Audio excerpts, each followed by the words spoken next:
So, hey guys, and welcome back to X-Plane 11. So, today flying from Stansted to Barcelona in the 77800 Zibo mods. Of course, Echo India Delta Yankee Alpha, the usual for me. And yeah, it should be a very good flight. It's a bit cloudy on the way, but otherwise should be fairly clear. A bit stormy down south though, and our approach into Barcelona may get a bit bumpy, so we'll have to take that into account. But for the most part, this should be a fairly average Ryanair flight. So I'll start setting up the aircraft, getting everything ready to go. This will be the first flight today for this one. I mean, it's 11 o'clock, so could have had another flights, maybe not. We'll see. I'll set up pretty much as standard as it will be with the majority of my Ryanair flights. So first things first, let's actually set up the GPU, bring some power into the aircraft, and start aligning the RRS, since that will take a couple of minutes. My chat window's in the way, need to drag that out of the way. IRS, that goes to nav, down to the FMS, and sets that up. Hang on, my chat window really is now getting in the way. Where's my face cam? My face cam always seems to lag out X-Plane 11, so whenever I do X-Plane streams, it's the only time I will not use face cam. Very annoying, but only reason why I do that. Let's put the aircraft's location in. Head to route again to Stansted to Barcelona, Lima Echo Bravo Lima. Company route we won't do, we'll plug it in manually, and we are FR, where's our flight number? It's FR 9810. Plug that in. It's our call sign as well apparently. I'll need to double check that. Call sign Ryanair 809010. Okay. Right, have I tried the 700 yet? No, I have not. I know it came out, but when it came out I was in France, and I never actually got a chance to install it, so I do really need to give the 700 a go at some point soon. It's like the 900, I've never actually given the 900 a go either. Especially with a check as well. As we may actually have to depart on runway 04. Winds are 11 knots 350. I can see it's still runway 22, with 11 knots, yeah, slightly heavier than usual. Hopefully winds do calm down today, as I'll go on to that a lot later on. Squawk box shows online. There is Stansted ground, so we'll be talking to them by the looks of things, 1 to 1.7. Let's tune into that now. That's on nav 1 to 1.7. So RS now aligning, that's a couple minutes. Let's refuel the aircraft, so edit weight and balance. I need how much fuel? 7913. 79, so that'll be 8,000, just under 4,000 each tank.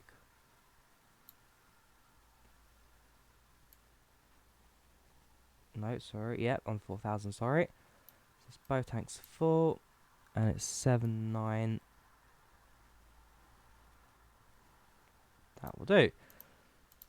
Apply changes, and set up the aircraft what we need. Also start the passenger loading process, so it starts this.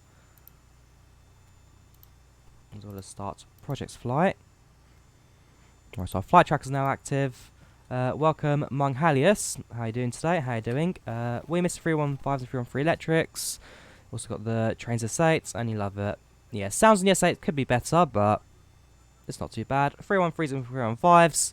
Never really my kind of train. I've actually never ridden one to my knowledge. Alright, so reserves 1.1.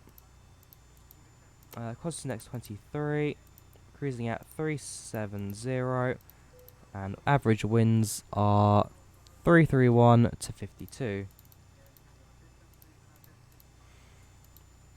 Execute that. N1 limits sets this. Let's quickly now go to my routes and set up the legs. So not too many legs we need to plug in today. Start off with Nugboat.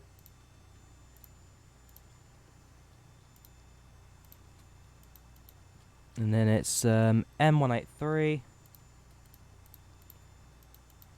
to Silver.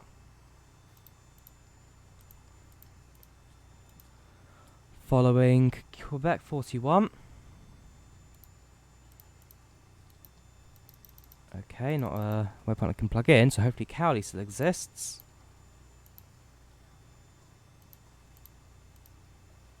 closer one. Okay, so that's fine. After Cali, it's Uniform Tango 71 to Vapid. And finally, Uniform November 859 to Pumel. Activate that, execute that. Let's now go talk to Tower for our departure. Should be fairly simple, be a Nugget departure. It's always good to just kind of let the Tower know that we are with them. 12172, I do apologise. 121725. There we go, that makes more sense. What's my favourite steam train? Electric miles train. Steam train I don't know. Favourite multiple electric train? Probably... I don't know. Good morning, Stansted grounds. This is Ryanair 9810 requesting IFR copy feed IFR read back to Barcelona. Ryanair 9810 Stansted grounds. Good morning. Clear to Barcelona. Number 10 departure squawk 7257 QNH 1026. Cleared on the Nugba 1 Sierra departure, squawking 7257, and it's 1026 for Ryanair 9810. Ryanair 9810 read back. Right, so 7257, and then it's 1026 QNH. So I'll set that up as well. 1026. That should be the same as well. And it's the 1 Sierra departure. I don't know if we have that. Although I do now have one Romeo departure, which is basically the same thing. So I'll plug that in. And then set our takeoff reference as well. So 10 degrees of flap. Center of gravity is set. 1, 2, 3. So 135 rotate today. So we'll set this up to 135.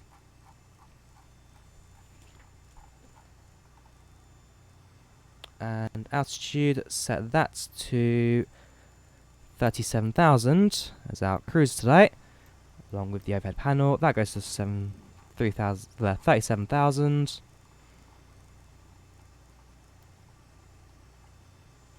And everything else looks pretty good. Fuel pumps won't turn on until we turn the engines on. RS will align in approximately... how many minutes does it want? 2 minutes. That's not too far away. Thank you for sponsoring, Goran. Much appreciated, man. Much appreciated. How you doing today? How you doing?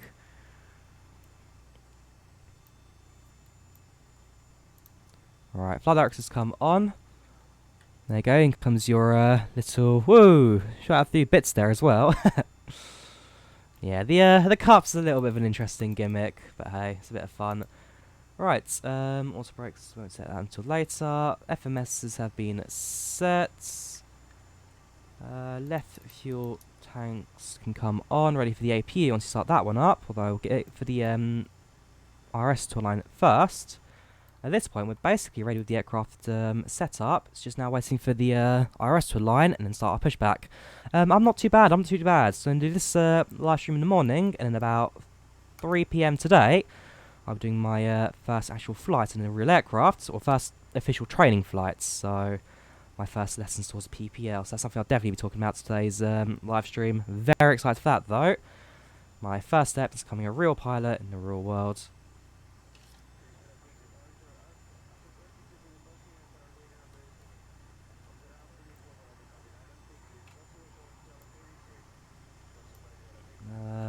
Right, well, I'm still waiting for this to align. About a minute away.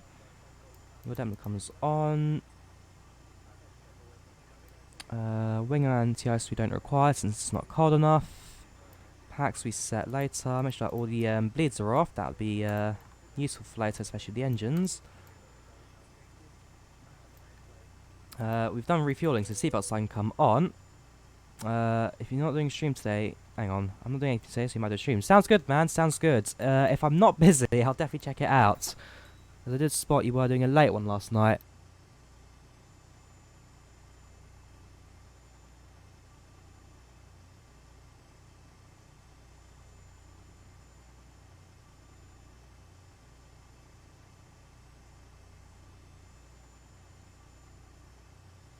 Do apologise for that. Sorting out dinner for tonight. Anyways, yes, so I saw you streaming quite late last night. You're doing the was it the Star Wars flight in the 738s? Spotted that quite late. It's like 9, 10 o'clock. Alright, RS should be aligned now. Yes, it has. Yes, it enjoyed landing to Queenstown. Sounds good. Also, I spotted you did the 700 flight in the morning as well. Alright, as far as I'm aware, we are now ready for pushback.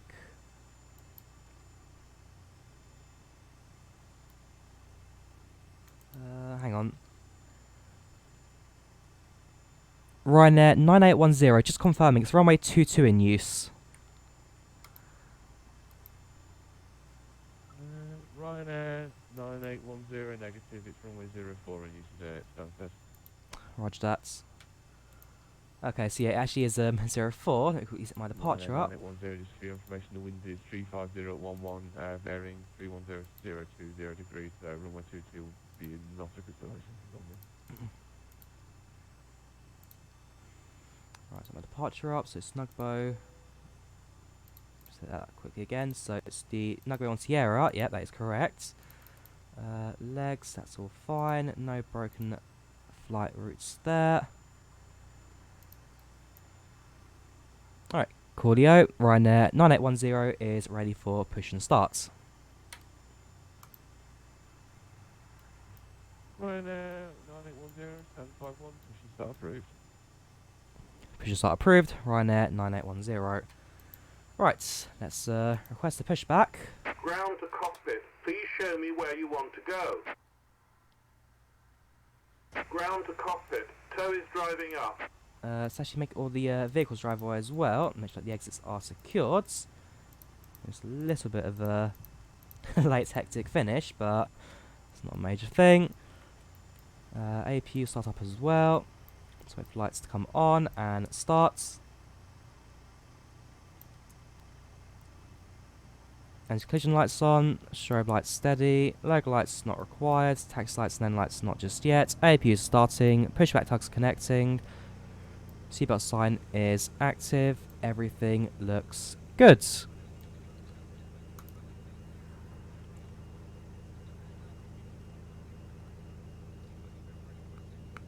Please can you play more OMSI 2? Yes, I do want to play more OMSI 2. Okay, all doors and That will be closed, coming ready to shortly. connect. Maybe even next week. No, next week I'm in Greece. Maybe in 3 weeks when I get back from Greece, I'll do an OMSI stream. OMSI I have neglected. I will be honest, OMSI I have neglected. This channel did a lot of OMSI, and they got quite a few viewers from that, but I have kind of forgotten about them. I do apologise to the OMSI fans, but no, I will do it at some point. Just spam me in the Discord or something. Do OMSI, do OMSI, do OMSI, and I'll do an OMSI. AP should be active now, so I'll bring that onto APU power. Ground power comes off, make sure that GPU is connected as well. So remove chocks and GPU disconnects. Tow connected and bypass pin inserted. Release parking brake. All flat. Alright, electric set, that looks fine. APU bleed is on. Fuel pump is active. Parking brake disconnects. Starting pushback and you may start engines.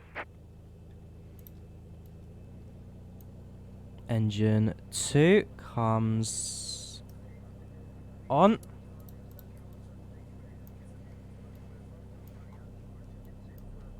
Get rid of the shows online since you only have Stansted grounds and it's Unicom after that, so get rid of that. Engine 2 active. Northern.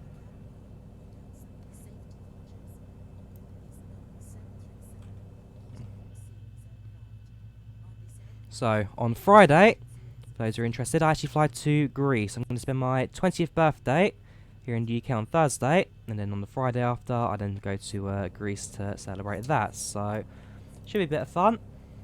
So I was excited to go to a new country, especially one that I've kind of got a bit of background about, but not in the way you may think. So I'm going to go to the island of Lemnos in Greece. Although for those who play Arma 3, you'll know the island more as Altus. So with Civil War meant to be breaking out in 5-6 years' time, go to the island before they go and destroy it all. Yeah, the island is something that I've always wanted to do, like go to the island in Arma 3 and then enjoy that. Am I from England? Yes, I am from England. I am a Londoner. London, England.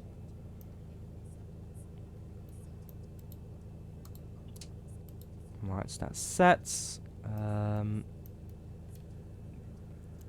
Bleed switch. Bring power to the engines.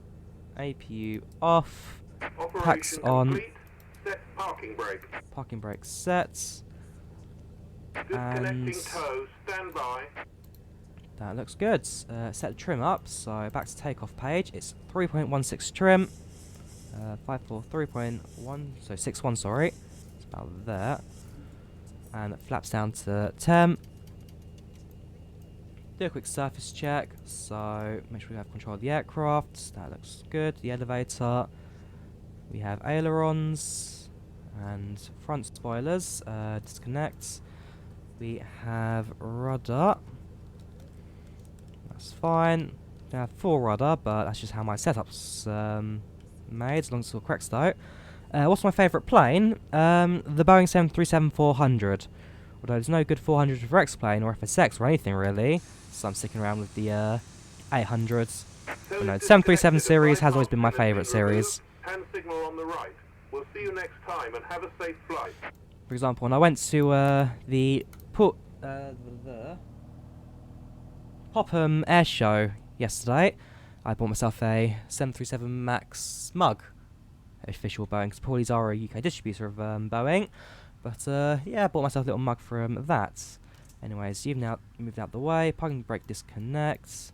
You'll give me the hand signal. Actually, it's not moved just yet.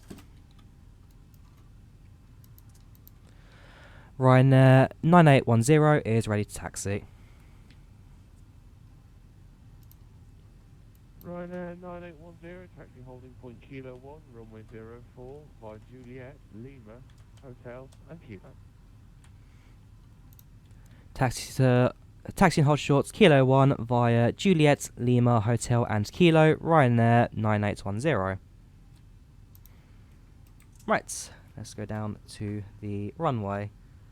What's all these euros on my desk, which is alright on my controller. I will need to sort out my wallet, especially if I am going to Europe later in the week.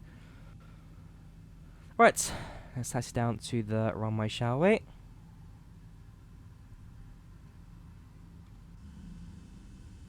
That's been set. Lights should be set, which my landing lights, taxi lights are on. Yes, they are. Everything else looks good. Sensor tank may actually go empty because we really don't have much fuel in it, so I have to turn that off during taxi. Welcome, Janjiot. How are you doing today? How are you doing?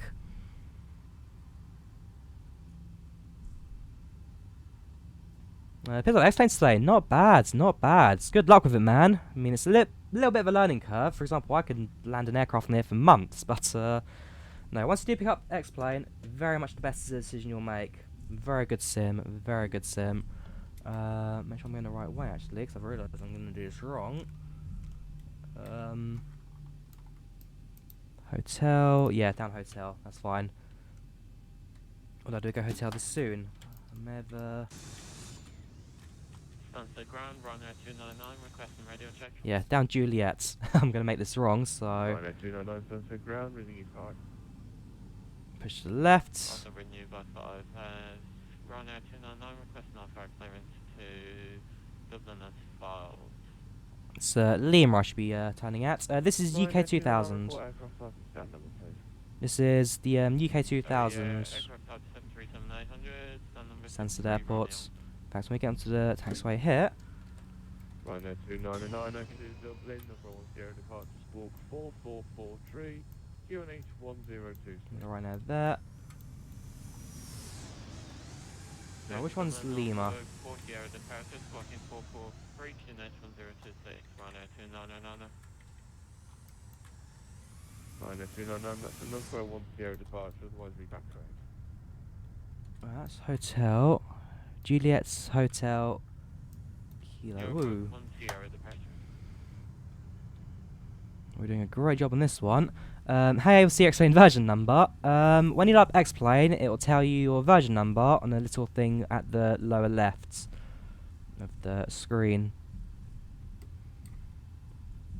Yeah, should focus more on my actual taxi rather than figure out where Lima is.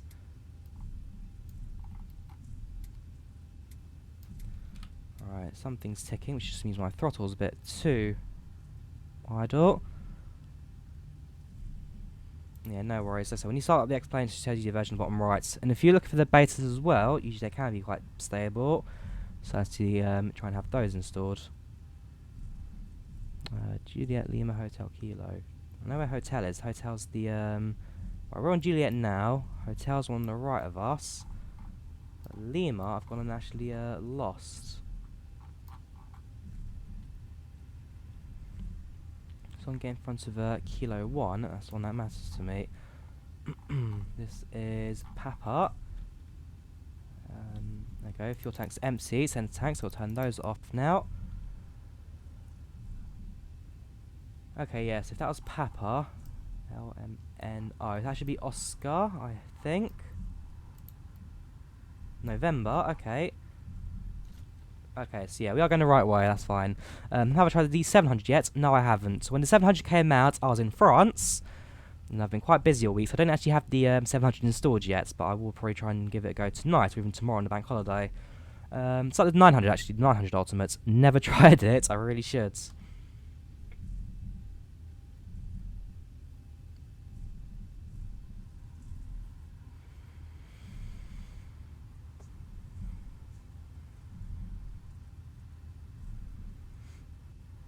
What's your favourite thing about the 1960 and 1962 A-Stock trains?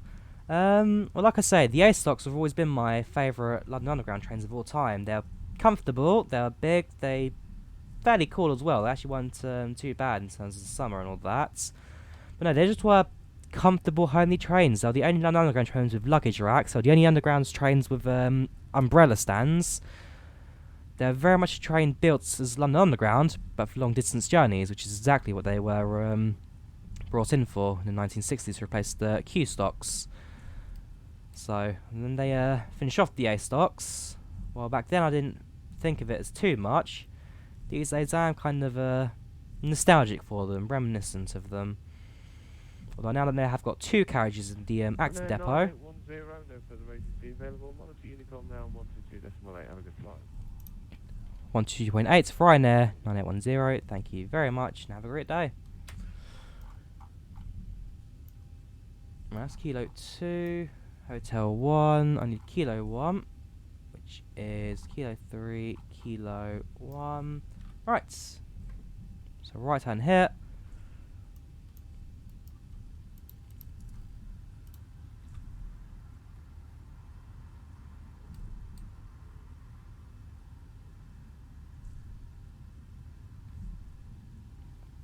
Since we are in Unicom, I will need to quickly stick in the chats whether or not anyone's coming into land.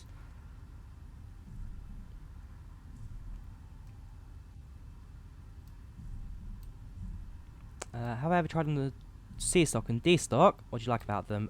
Yes, I travel on them all the time. Well, the C stock I travel all the time. As well, being a Chelsea fan, I've used it to get to hang on, EGSS. Whoops, EGSS traffic. Ready to depart runway 04. Turn on the landing lights and runway turn-off lights. Make sure that we're all set for takeoff. Rejects takeoff, brakes set. Quickly look outside. There's no one approach. No one on approach. Departing runway 04. AGSS. Right. Yeah. So the C stocks I drove on all the time because I used the Circle Line and the train down to. Hang on. What's the winds like at Stansted? Winds are 11 knots at 350. Runway 04 is in use. Right, so C-Stock I use all the time. Rode it, like I said, Stamford Bridge, rode it on Circle Line lots. D-Stock never really used as much. I actually remember the D-Stock more before they were refurbished than after. So back when I was with my mum going to Hammersmith all the time, I always called them the white train because they were the only underground train pre-refurbished that still had the old white livery with red fronts. So that's how I remember them. After they got refurbished, I never really used them much. In fact, I only maybe remember one journey, and that was to go 2 or 3 stops, and that was towards King's Cross, or sorry, no, south part of the line. But yeah, never a train I really used much. Anyways, let me focus on takeoff now. And 1 set, engines are stable. Let's go. 135 rotates.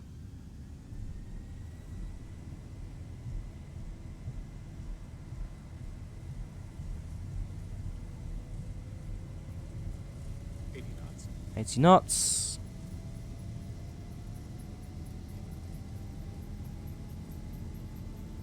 Kick a bit of rudder in. V1. Rotate. Gear up.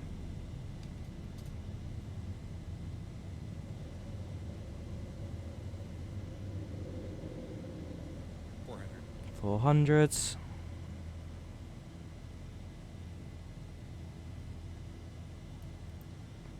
Set the L and V nav. Autopilot on. Let go of the yoke. And it flaps up 1000. Reactive brakes off. Why did C-Stock get different motors? The new ones, they ruined that train completely. The C-Stock get different motors. I'm not quite sure what you mean by that one.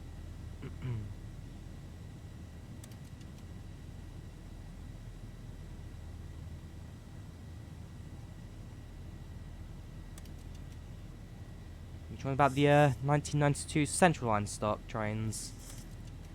So I don't remember the C-Stock getting any new motors throughout their entire service life. Right, so part of Stansted now. You see the UK 2000 senior behind us, along with Pushback England South.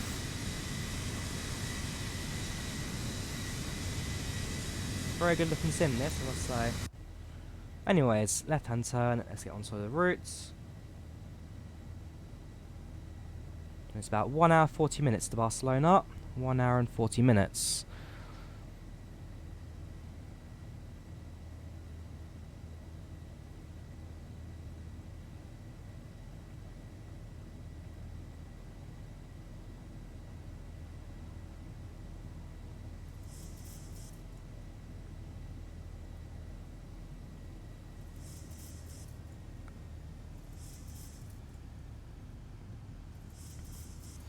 Yeah, so with the departure, we'll be at 5,000 for a little bit. So if I should now go to the legs page, just on departure, you get 5,000 until Bravo Kilo Yankee, and then once you leave the SID through Nugbo, we'll then be able to continue our climb.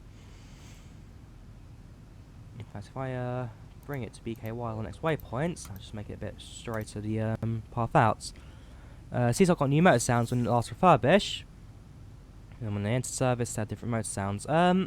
Well, basically, because like I said, the 1992 stock was the most recent one to get new motors installed. The only reason they do that is to actually increase the service life of them, as well as increase the speed.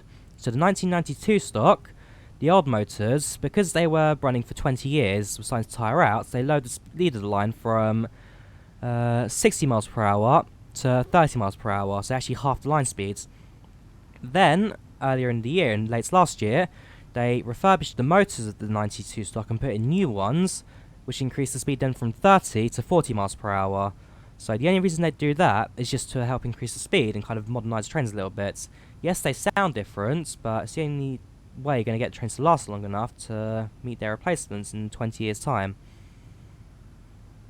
Presume they come in 20 years, of course, because the fact that they have to replace the Piccadilly line trains and Bakerloo line trains has meant that TfL have actually now had to sell all of the TfL rail trains, the Elizabeth line trains, and lease them back. So they've sold them off to HSBC Bank, as well as 2 other vendors, leased them back from them, and because of the sale, they don't have enough money to renew the Piccadilly line trains. Downside, they now no longer own the Crossrail trains, so financially they have been a bit of a stuck situation.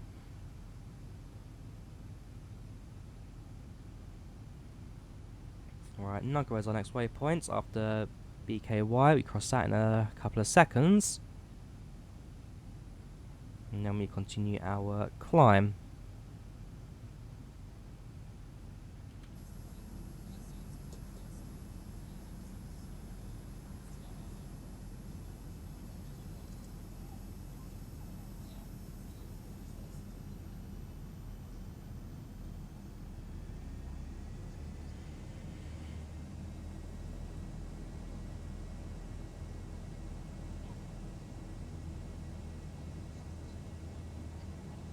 There we go.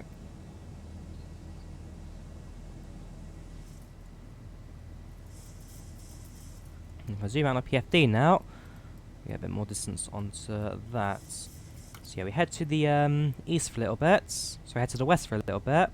We're making a left turn, head south towards Barcelona.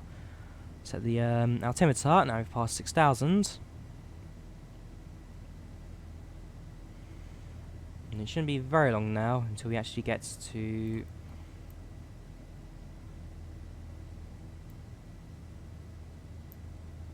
Yeah, it shouldn't be too long now until we get to... Hang on, let me check if I've done that correctly. 3, 4, yeah, that's fine. To 10,000, we turn off the landing lights. Don't like 92 stock. When you go to London for your birthday, Central Line, it's always jam-packed, and seat design's not your favourites. Problem is they can't install AC on them because the train's too small and not built for AC. And it's always busy because it's the busiest line on the underground. I think it's busiest.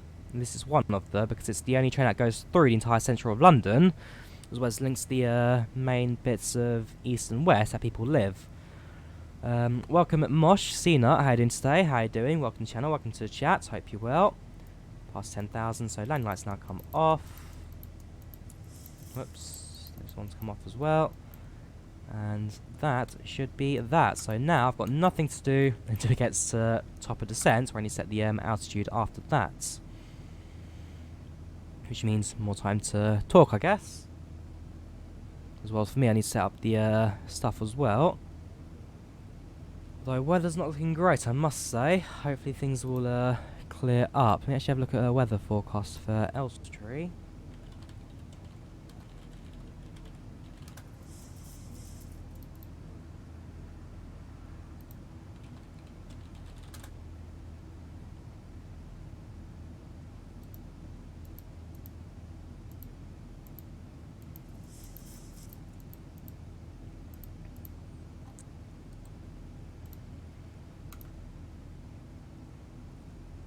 Somebody asking for clearance at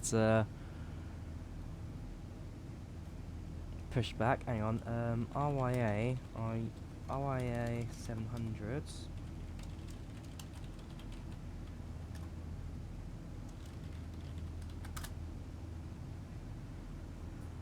I think he's got his call sign wrong as well, because the Ryanair call sign's Romeo Yankee Romeo, not Romeo Yankee Alpha. Your call sign should be RYR 700. RYA is incorrect.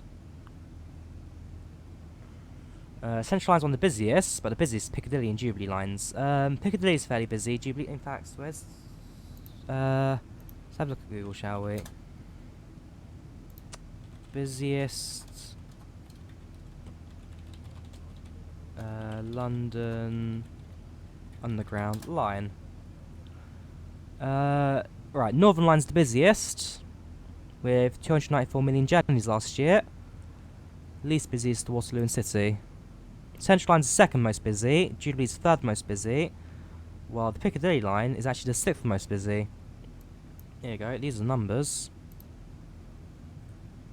Whoops, yep, can have that. So, if you're looking for the busiest line, it'll be Northern Line.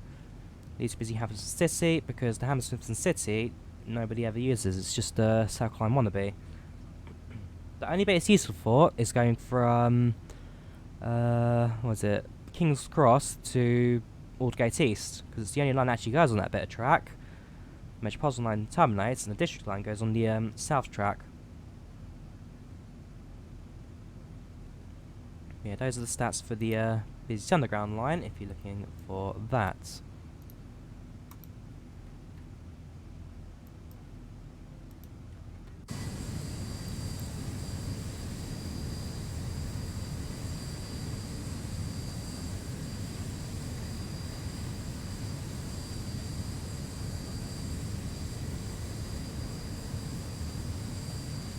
Nope, Piccadilly's somewhere in the middle, not too busy compared to most. I mean, it doesn't really go to anywhere major other than Heathrow Airport, really. I mean, the branch north of that via Harrow and Uxbridge, Rayners Lane, that's all covered by the Metropolitan line. And nothing towards Cockfosters really has anything of note other than the West End, really, so yeah, I can see why it's not the most busy, but also not the least used either.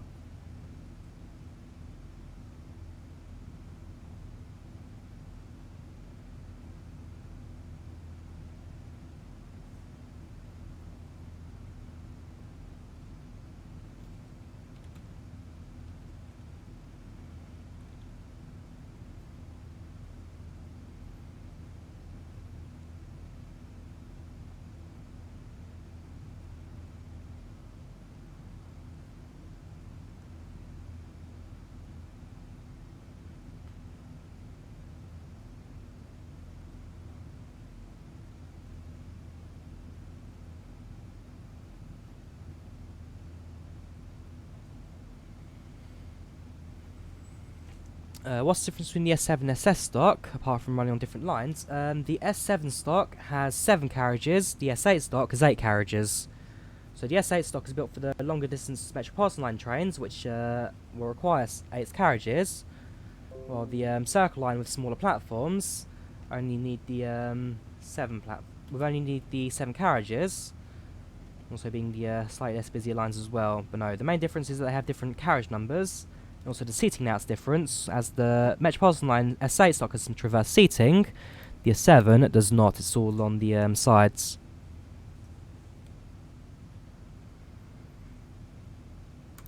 So I should be streaming train sim at this point, everyone seems to be interested in trains.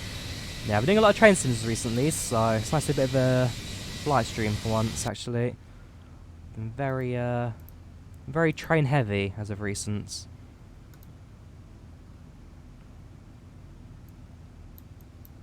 Welcome Amino Gamer, how you doing today, how you doing, welcome to the channel, welcome to the chats. Hope you're doing well.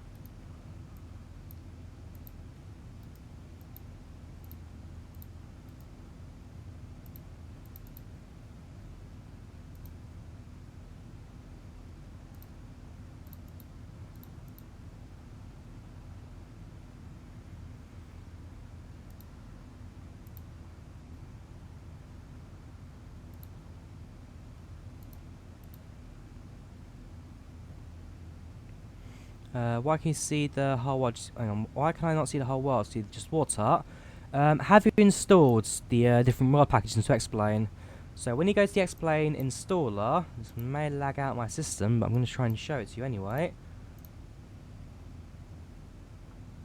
I don't actually know if it will work like that. Basically, when you go to the explain 11 installer, when installing the updates and whatnot, so you get the chance to select the different constants you want to install. And so what you need to do is actually download the parts of the world you want to see. Because right now it says that you may just have the demo, which is because only Seattle becomes visible, the rest of the world not so. Can you play some Train Sim 2009 soon? The 313s if you have it, if not available on Armstrong Powerhouse. Yeah, I could do some Train Simulator if people want me to. Like I say, I'm more into Train Sim Worlds, but if people want the older sim, then I'm more than happy to throw some of that into the mix as well.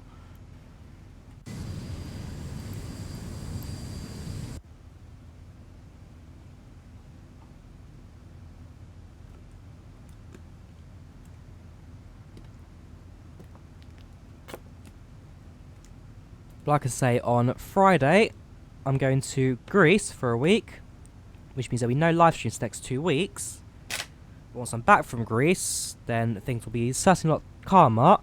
because at the moment, my weekends since the start of the year have been very busy, either work or other commitments in the real world.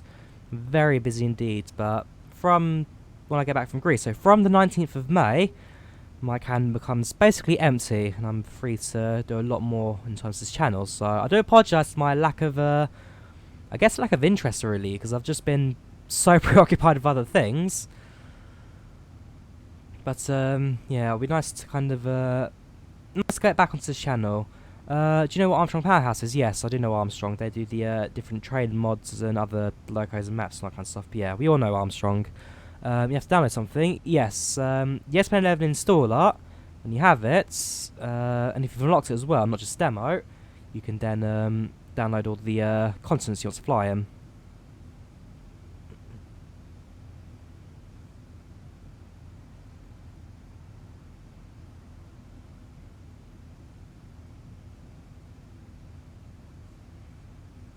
An aircraft, 2 aircraft on my left hand side actually.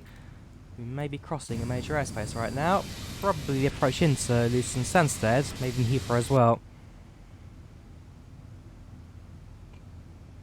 Well, I've just passed 30,000 feet, flight level 300. So we've got 7,000 more until we reach our top of cruise.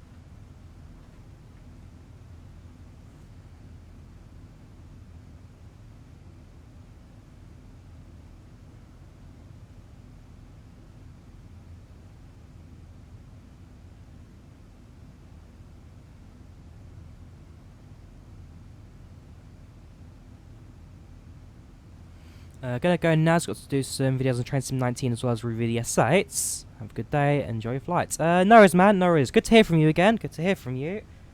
I'm sure I'll see you again soon as well. But yeah, have fun with the have fun with the S8s. As I say, it's a very good train, although I am a little disappointed with the sounds, because the sounds are from the S8, what was it the number? It's something like S8001. Okay, I forget the actual numbers, but it comes from 0000 and 0001, which is the original S stock, which had the 2009 stock motors. Send links. You can download it from the xplane.org website. Not org, sorry. Xplane websites. Amino Gamer. You can download the installer. Let me see if I can get you the link for that.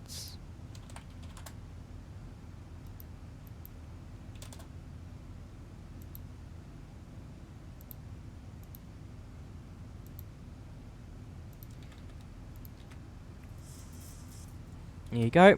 Right, if you download the installer from this, then you'll be able to get all the consonants that you're required to fly in, and you should be able to grab it from that. No worries.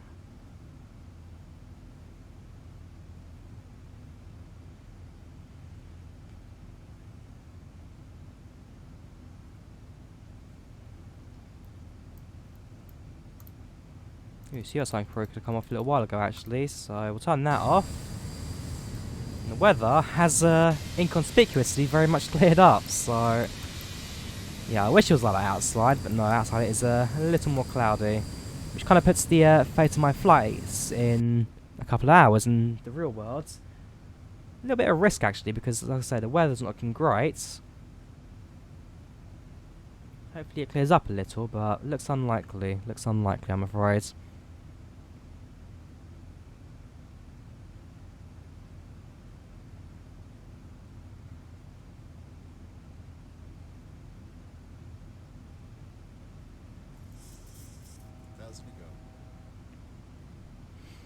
Right, so Scout's cruising altitude now, 370.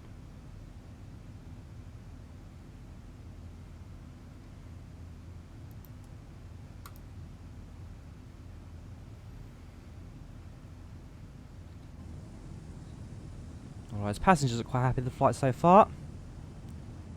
Yeah, the window is looking pretty good. There's Heathrow down below, actually, Heathrow Airport.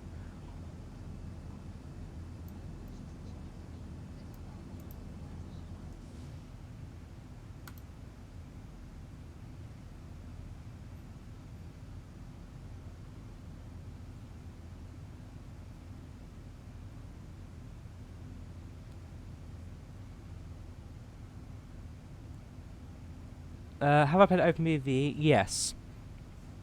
Before I got Train Simulator, and back when I was very much using Wild Subways, my only train sim, OpenBV was always my go-to for all the other London Underground lines. So I actually used the Central line on that one quite a lot, actually. It was the, what was it? There were two of them, actually. It was Ruislip Gardens Depot to, Perivale, was it?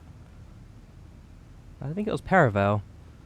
So it was that one, and then you also had the, tunnel one as well, which is something like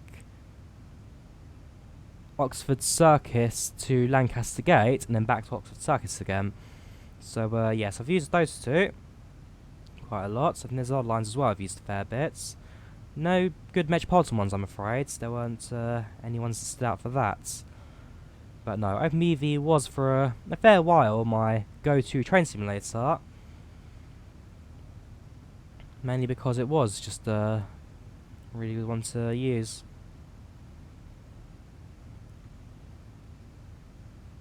Ealing Broadway to Liverpool Street, no. I don't remember that one. I don't remember Ealing Broadway to Liverpool Street. That might have been one a bit after my time. Now, I remember there was that one route that was entirely internal. I think it actually maybe have been a BV4 route more than an open BV, but yeah, those are the two I remember.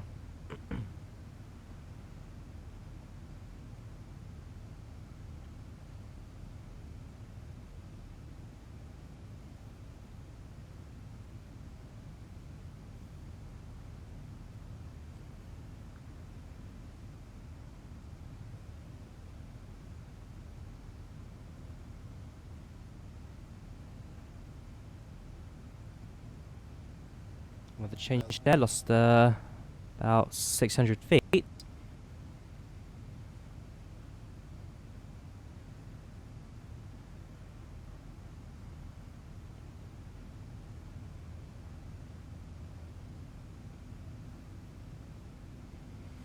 Now, ETA into Barcelona currently stands at 1 hour and 13 minutes, so it shouldn't take us that long to get there realistically.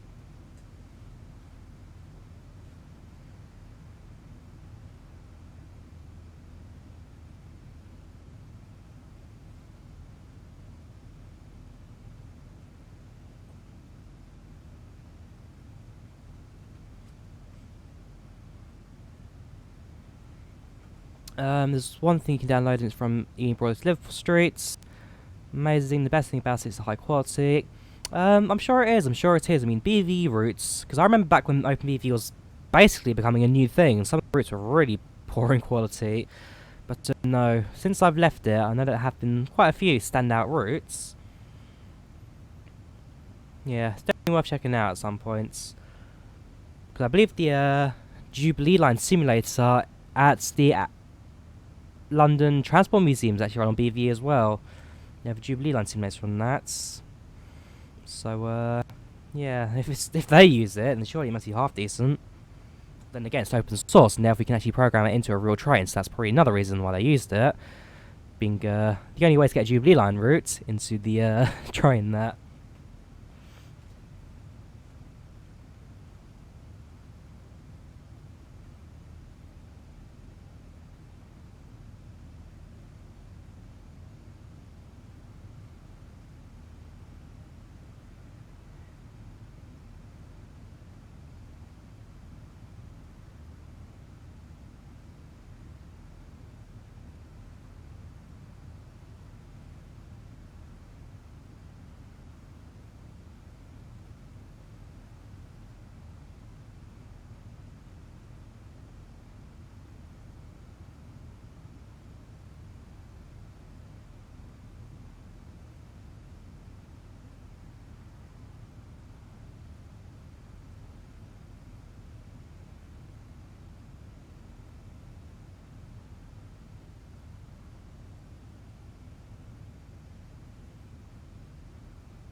So cruise looking good at the moment. Just over an hour away from Barcelona now. I don't know why someone said northern in chat earlier, 'cause I actually forgot to turn off the giveaway bots from the previous stream. Yeah, you can ignore that one. So, a little bit about my real world flight. So basically, I've decided to go for the MPPL in the end. Only be a national pilot's license, but something will get me going in the end. And yeah, in short, I'll be doing it in microlights, since microlight flying seems to be the easy way of getting into it, as well as slightly cheaper compared to real world, or compared to full GA. I know that a lot of microlights. Thank you, Mohan Lau, for subscribing, much appreciated. I know that a lot of GA does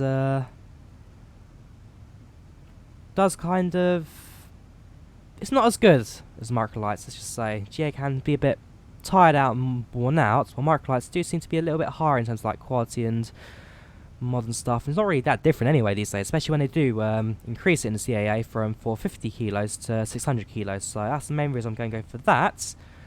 And presuming that the weather can calm down in the next 2 hours, although it doesn't look likely, then I'll be doing my first flight for that, which will basically just be the straight line flying. So it shouldn't be the most difficult, but not really having much of a feel for real worlds could be a lot different. Welcome Niels to the stream. How you doing today? How you doing?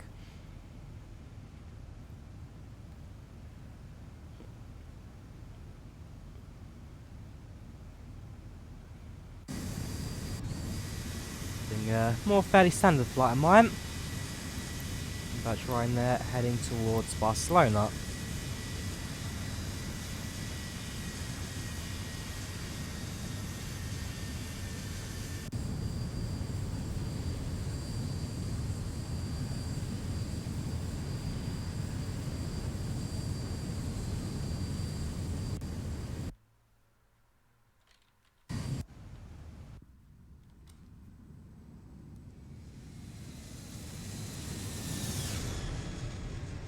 I will say I do like some of the camera angles. They are a fairly nice set. So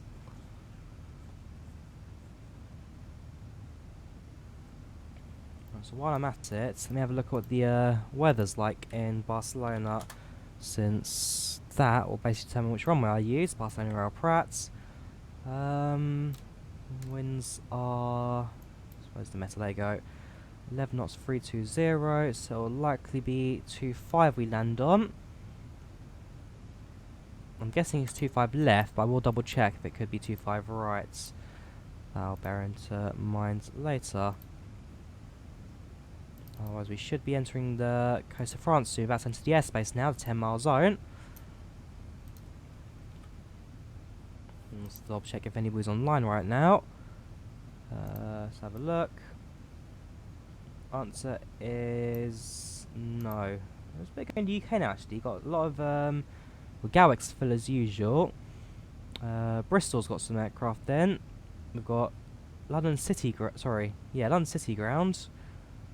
London Heathrow Tower. I'm not sure who Enor Centre is. Sorry, it's Norway Centre. You're also online. It's 225s. Yes. I'm not sure what you mean by that. There's 225s.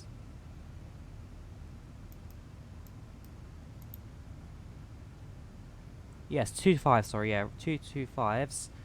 25 left and 25 right, which is what I'm going to determine, like I say, later on.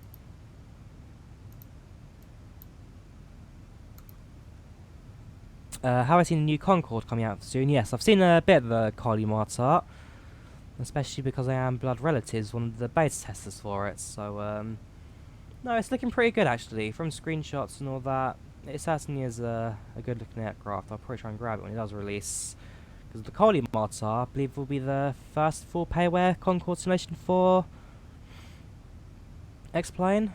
Hang on, we've got another. You don't ask for clearance on that sim. Sim Unicom, you just announce departure. just look out for approaching aircraft first.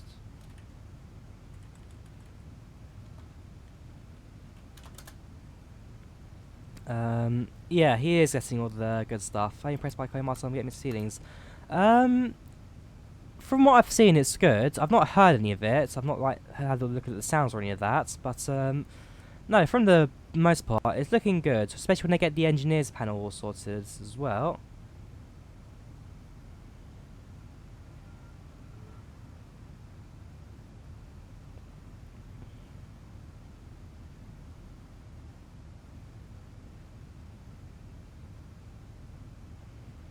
Yeah, it's certainly be interesting when it releases. Because what's the other Koyamasa projects out there? I think he did a few military stuff. Well, they're mainly freewares.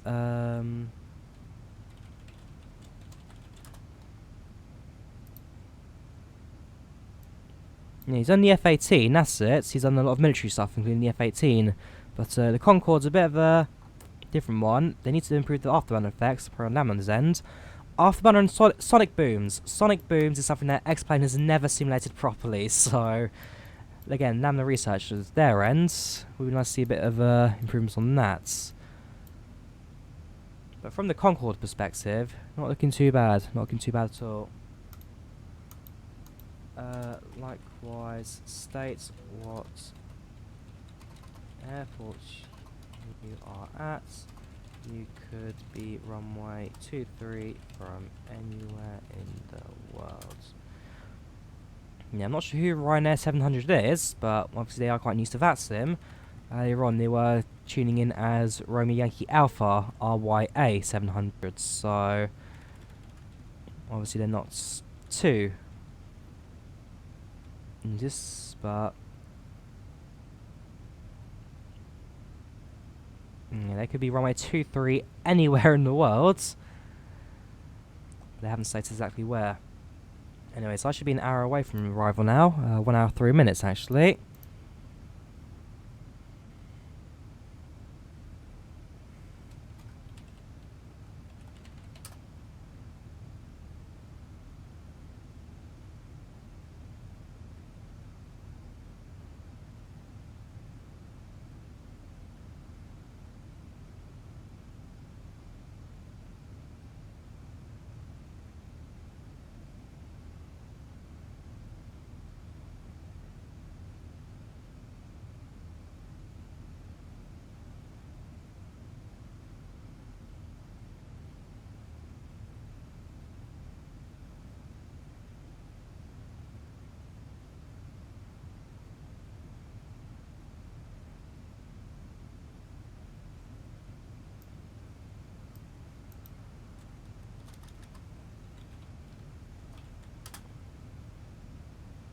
It's currently in Manchester.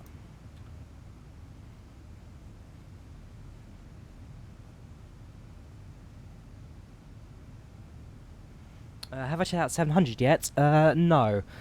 When it released, I was in the south of France. And, yeah, I've been busy all week, so I've not actually had a chance to install it yet. But it's like the 900 Ultimate as well. I've not actually tried that yet. I really do need to download them both and actually give them a go. I might do it tomorrow during the bank holiday. So I say, as soon as this aircraft lands, I need to leave, get myself to Elstree, which is about an hour, 2 hours away, ready for my flight. Although, yeah, the weather at the moment's not making that look very likely, to say the least. Cloud cover's a little heavy, so I'll message the guy in a bit. Let me send him a text now. I know he's going to be in a training lesson right now. See what I can do. How is the weather looking at the moment? Just flying GA. Weather is always the weather's always the one thing we need to keep a serious eye out for. 700, 800, 900 the same at the moment quality wise. Zibo Ultimate mods don't really matter. Zibo's get more updates more frequently. Yeah, so the Zibo team and the Ultimate team are very similar. Ultimate just have a few more people working on it for the models and all that. But yeah, in short of the Ultimates, the main reason they're the Ultimate mods is because the people at Threshold paid them to move to their forms and not use the Explainer.org forms. That's the main reason why they're on Threshold, because they were paid to do so. But yeah, the teams behind them are very similar. But no, you are right in saying that Zibo does get a lot more updates. Mainly because of the fact that it is the, I guess, the more popular of the add-ons. I find GA after this. Yes, in the real world I'll be flying GA. But as I say, the weather, if it's too cloud cover, may have to cancel that. We may move that to tomorrow if the weather's better. Otherwise it'll have to be after I get back from Greece, which would be a shame. But not much I can do about that. It's more microlights rather than general aviation. Flying microlights. Just flying Type M is a lot cheaper than going Type G.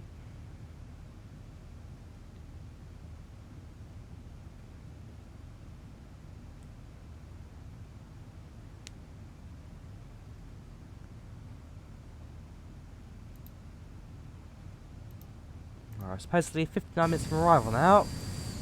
So I have a feeling that may be more like an hour and a half until arrival. As long as it's before 2, I should be alright.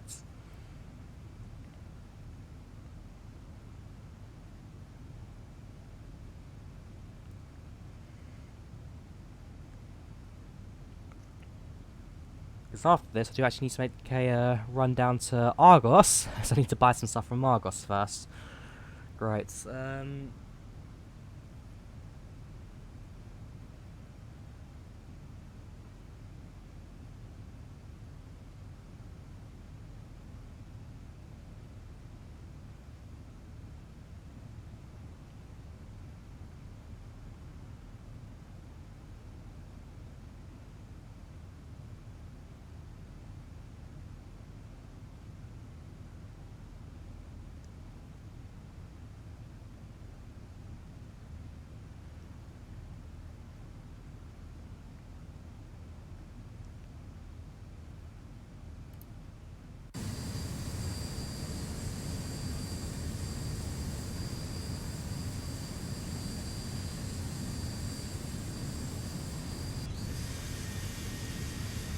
I know I did this fairly similar route actually not too long ago. So when I went to Biarritz in France, south of France, we were following this exact same flight path we're doing now. It's only when we actually get to the Biarritz area, where rather than ending our flights at, where is it?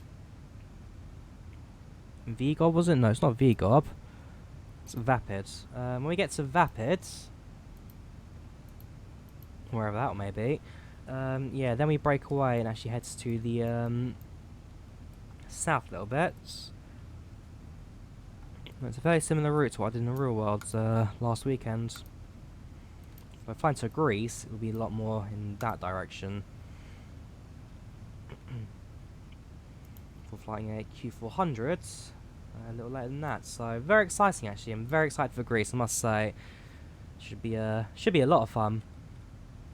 Just got to hope my knowledge of Greek is enough to get going. Maybe I should install Duolingo and have the bird teach me how to speak the language. Because when I do go to another country, I always try and bring a little bit of the local language with me. But Greek, I haven't got a single clue. Not a clue.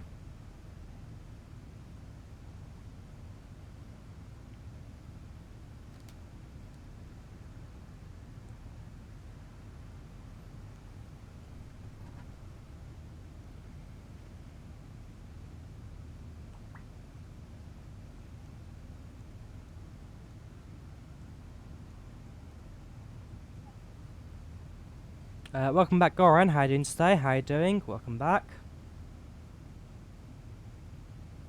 We're currently cruising altitude 370. Coming up to central France at this point, I believe. Yeah, coming up to central France.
The 182, what's up with that one? I've not noticed anything major of the 182, but it might have been something I've spotted once or twice.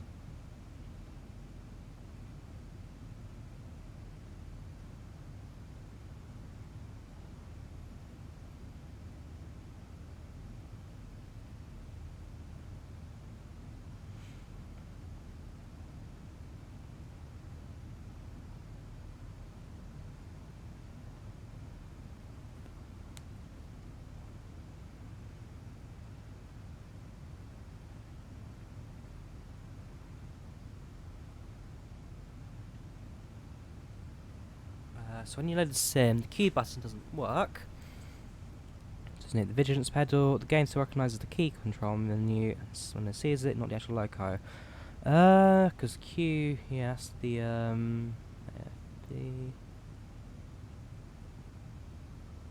might just no.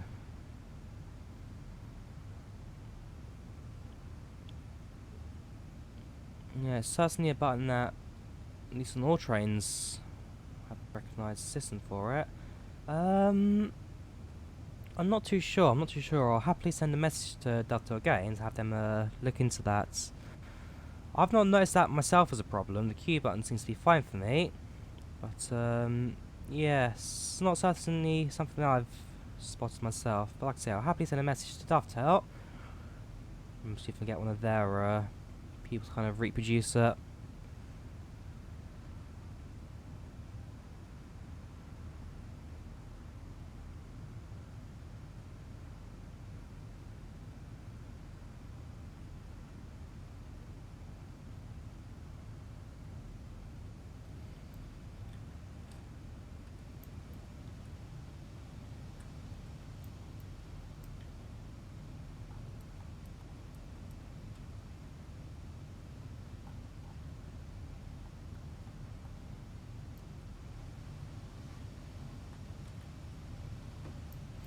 I see they've removed the seats back here.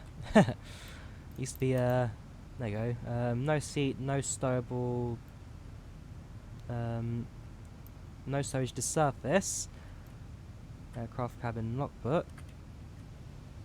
So it's literally just a massive shell, basically, nothing underneath it.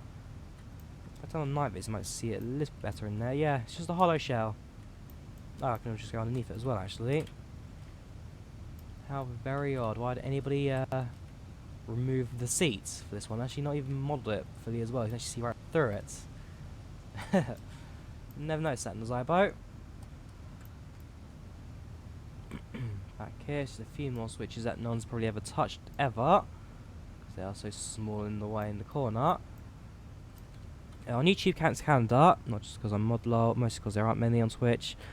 Choose quite funny. P3's like quite petite. The call did not go well, Harry. What went wrong with that one? Yeah, who do you think's best on Twitch and YouTube? Yeah, I think it's mainly the same really. Chewie's pretty good. Captain Can's pretty good. Matt Davies on a good day is alright. Flights into Deck is pretty good. I've heard Drawyah's pretty good as well. Very much recommend that guy. Who else is there? Yeah, I think it's mainly those four. And that one small time guy as well at the end. But no, those main four are pretty much the strong ones. Captain Canada.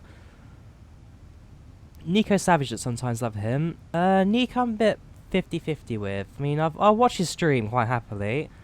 But I wouldn't say it's my top favourite streamer of all time. And hey, we all know the controversy around him and Matt Davies. Yeah, I think that's pretty much dead in the water now, actually. I mean, Matt Davies went back to PostCon and Meta Sims and all that kind of stuff, so that's pretty much under the water now. And I believe they still talk from time to time. It's just a bit of bad timing, really, of everything. And Matt Davies not exactly been the most financially strong, nor really managing budgets in that time.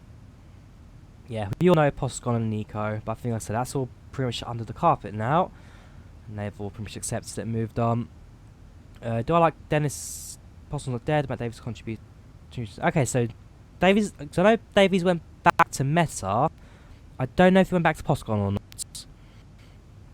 Do I like Dennis starts? Yeah, they're average single-decker buses. They're nothing special really, they're just average. But yeah, like I said, main sims I'm interested in are probably Captain Canada, Matt Davies on a good day, Chewie on a good day as well, and Flight Sim to Deck, just because he is a real world 737 pilot doing 737 streams. Yeah, okay, so Postcon's an isolated team now, fair enough, that makes sense. Because I remember when he actually tried to buy out VATSIM at first, but that never went to plan, so they broke away and did their own setup in the end. But I remember that was initially going to try and take over VATSIM and do that one instead, but never quite went into fruition, and they kind of declined him. But no, VATSIM actually, I will say, are starting to fall behind now. Well, I do very much enjoy their platform. If you look at IVAO in the last year or two, they've actually very strongly modernised. They've got their new voice codecs and all that. Yeah, that IVAO is doing pretty well for themselves. I'm sticking to VATSIM because it is just the bigger user base at the moment for most of the world. But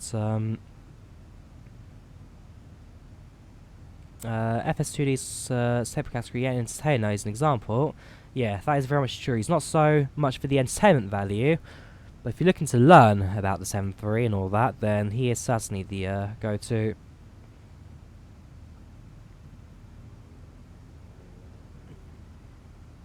I mean, for me, I think when it comes to my channel, I'm very much that one guy most of the flight sim community have probably watched a video to on. You've certainly never stuck around, and you've certainly just passed through. I mean, you look at my FSX versus X-Plane video, that one's got 500,000 views. So like I say, a lot of people have already seen some of my videos, but they've never really stuck around. There was one actually flight simulator that I was doing very well on in terms of views and all that. That was Flight Sim Worlds, but Flight Sim Worlds died on me, so sadly that's where my I think that's where my channel kind of actually dropped really with the viewers. When Flight Sim World went down and videos for that kind of just stopped, my views have never really been the same, I'm afraid. But hopefully there are some times where I can actually get a bit more of a boost. For example, I've got a couple of videos in planning, which I hope will do quite well in terms of the views. Set yourself apart by doing your own thing, which in the beginning has to be interacting with people, which you are. Let's have a look. Oh yeah, VATSIM got 700 people, IVA 767, so there actually are a few more people on that IVA right now than VATSIM. Yeah, rest in peace, Flight Sim World. It was getting somewhere, very, very, very slowly, but it was getting somewhere. But just died its own humble death eventually.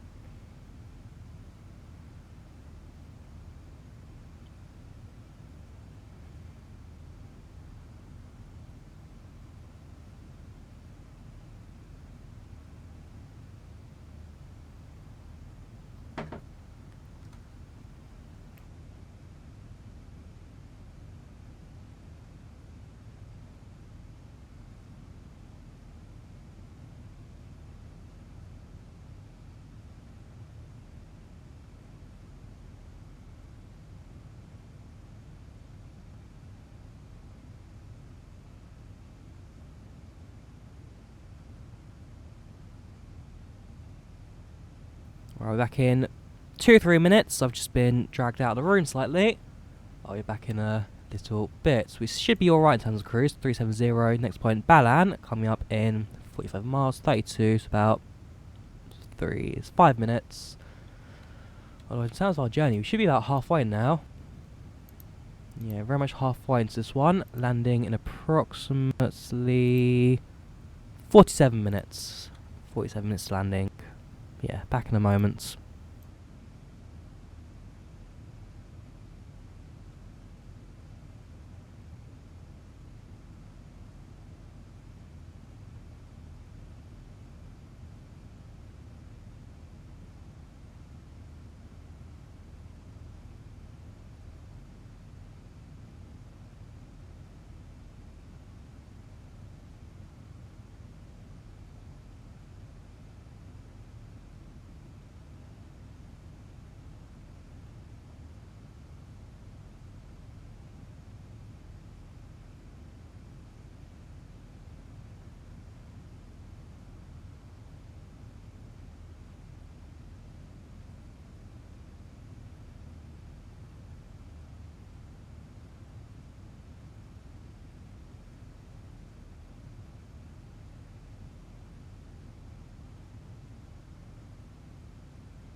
Right then, I am now back. Family just basically had a quick barbecue outside, and so I dragged on with them. Anyways, yeah, good morning, Bam Bam Gaming and Epic ET Gaming. How you both doing today? If you're still here. Yes, it's the codfish. Let's go back in the water if you know what I mean. I don't know what you mean. Anyways, let's continue our flight, shall we? So we get an update of my position. We're now in south of France, and actually coming up to the top of the descent, actually. How far is top of the descent? Unless we've already passed it. It's after Pumau. Lomra, Rocan, Pumau. Okay, it's not too far now. That's not even them. It's after Lomra, so... top of descent's about 50 miles away. I'm not bad, Just had a quick barbecue. Welcome Pete, how you doing today? Yeah, I had a quick barbecue in the perfect barbecue weather of London. Overcast and possibly a little damp as well. But it's not looking too bad. Right, that makes sense. Yeah, that makes sense. Right, so in a couple of minutes we'll start our landing config. Get a quick weather update of Barcelona right now. I'm very sure it's 25 left we'll be landing on, but let me quickly get onto flight radar 24. And it's confirmed that.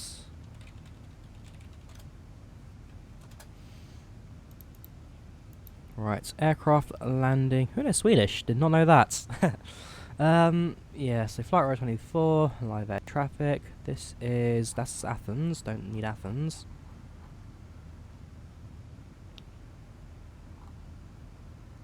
Zoom into that's Italy. Yeah, that's Spain. Which one's Barcelona? They're heading southeast coast. Down there, it's all busy. Enjoy your train sim streams, but you're also an aircraft nut who works at the airport. Oh, okay. Which airport do you work at, if we're out to say? I mean, for me, if the weather clears up in about an hour, which it probably won't do, I'll be doing my first ever pilot's license flights. So I'll be doing my first ever training flights for my MPPL. It'll be a microlight type, since I think I'm going to afford it, self-finance it. But yeah, it should be a lot of fun. So I'm actually quite excited for that to come around. In about an hour or so, I'll be leaving my house to head to Elstree. You're like Heathrow, okay. So you're not too far from me, I guess.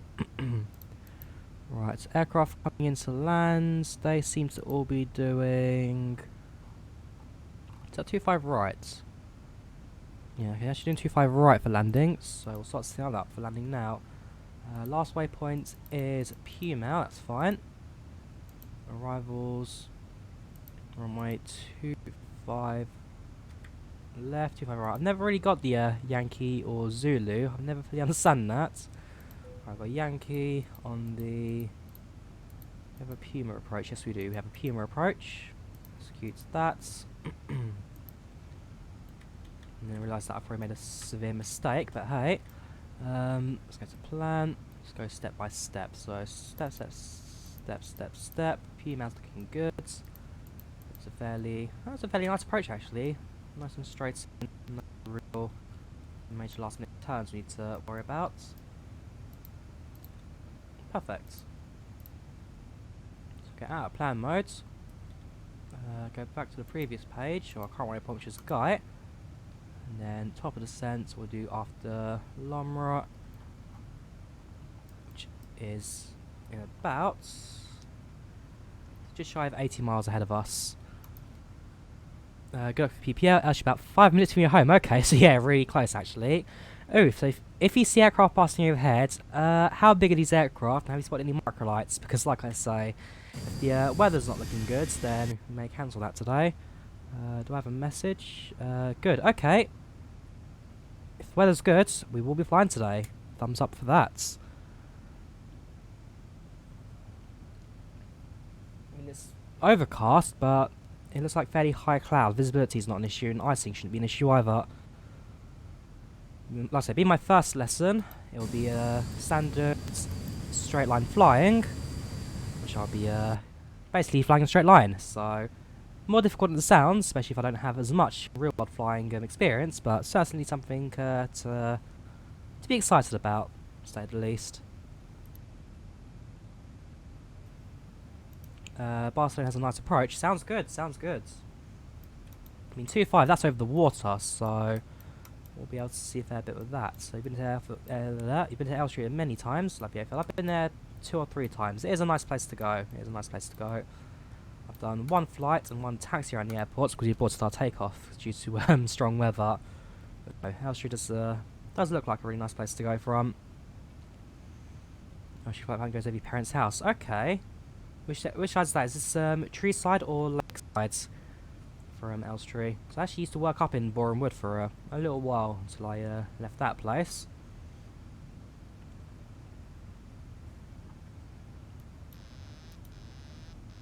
Oops, I'll just deactivate autopilot. Is that an autopilot disconnect button? I have never known that before. That is so useful, because it means I now no longer have to cross over to there to turn it off. Press that little black... And I know that, I mean, this is autopilot as well, disconnect. But I never knew there was an autopilot disconnect on the panel on the left there. The more you know. Live towards Harrow Weald side. Right, okay. Yeah, Harrow Weald. It's not actually too far from where I am. Yeah. You're actually pretty local to me. Well played. Right, stop descent in about 50 miles now. Which our next waypoint in approximately, how many minutes? 58. It's currently 56, so 2 minutes our next waypoint. Our ETA for landing, as it stands, is now at 18 minutes. Like I say, I'm going to be finished before 2 o'clock today, hopefully. So that just gives me the extra time to kind of prepare everything I need, grab my logbook and all that. But otherwise, nope, that should be great timing for me, actually. Get a few replays in as well. Right, got an aircraft taking off 25 left right now at Barcelona. So I keep an eye out on chat for any other Barcelona traffic signs. If I go quickly to shows online, Lima Foxtrot, Lima India. Yeah, none of these affects Barcelona, so I should be alright on Unicom.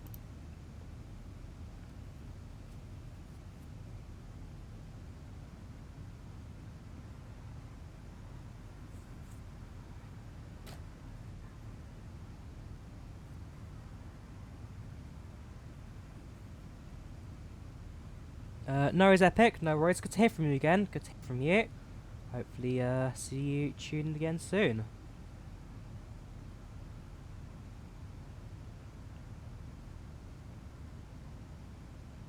Yeah, talk to you later, man. Have a good weekend.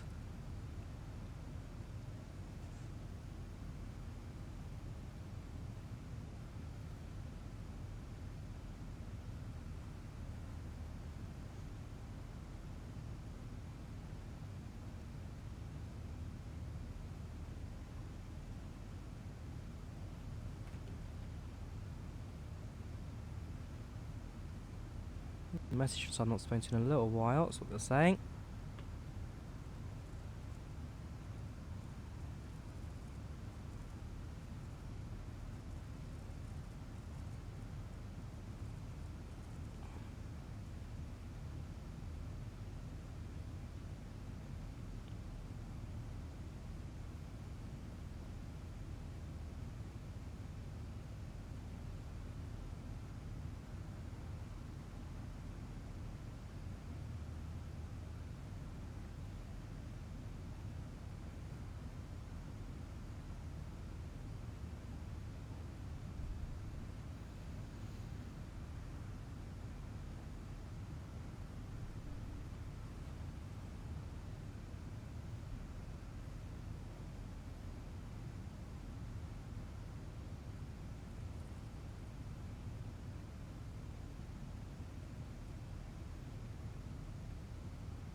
Right, so 20 miles an hour to go.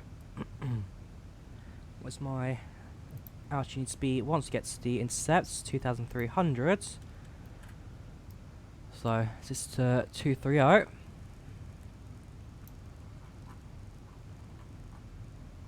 And once we get to the top of the descent, we'll be able to just go straight into the approach into Barcelona. And speaking of that as well, I need to go into 109.5, 245, 109.5, just easy to do it from the Stansted one, which is 110.5.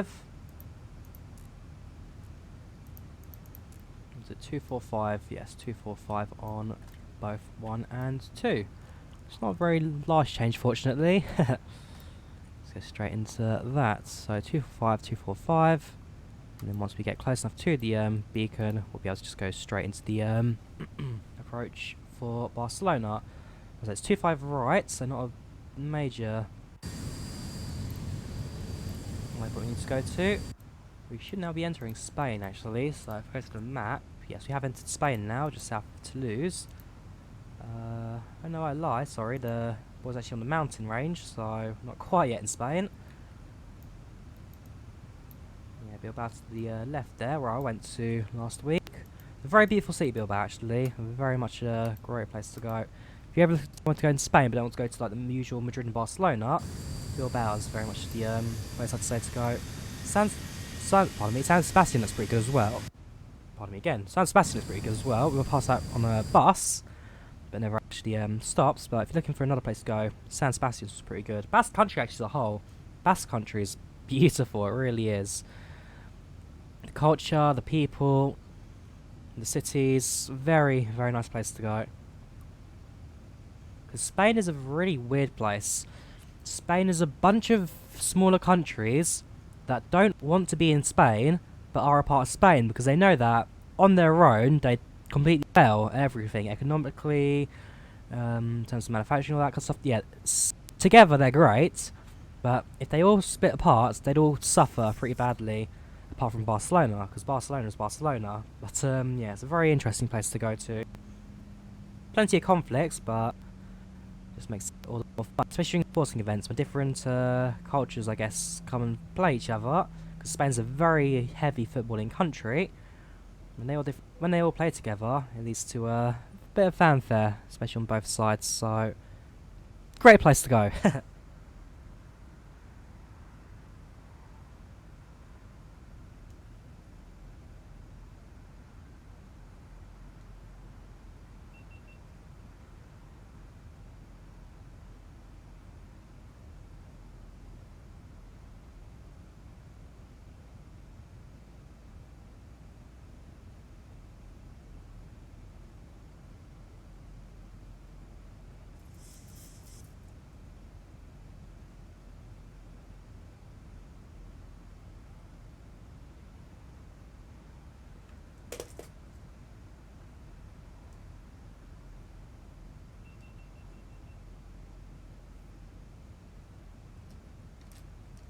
So now starts our descent. I should announce that my descent is coming in as well. So descending from flight level 3870 for level runway 25 right via Puma 1 Charlie approach. So is it 1 Charlie or 1 Alpha? Probably neither. Arrivals 3 Tango. Okay, drag required. Spoilers out. Puma 3 Tango approach. ETA. How many minutes? 10 minutes. Say 15 minutes.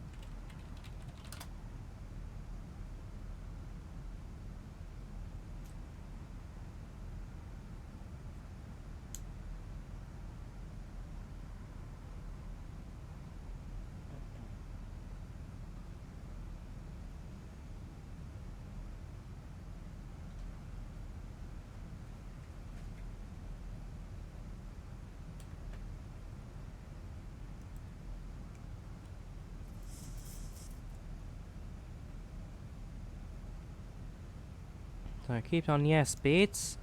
We shouldn't require to tell spoilers just yet. It's only when the engines start spooling up that we probably should turn them down.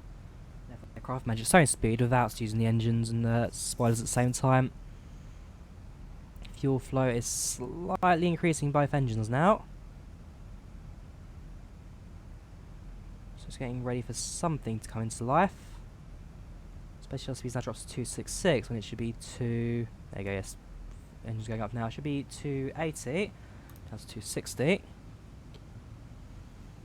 So we let gravity and engines manage the speed for this next bit.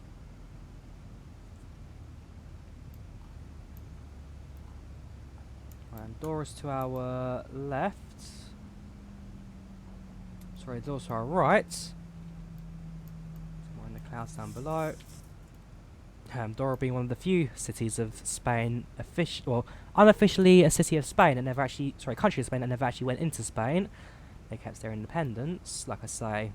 Places like Basque and Catalonia and all those places all fell to Spain, but Andorra kept their ground. But we are very closely about to cross the border, right about. We are turning, so we managed to get back into France a little bit again. We crossed the border into Spain. Now we're in Spanish airspace. Actually, a fair bit of view on the left hand side. The mountains coming up close. Right hand side's fairly flat. I mean, the Basque Country really is a mountainous, hilly terrain. Like I say, some of the nice looking places I've been to.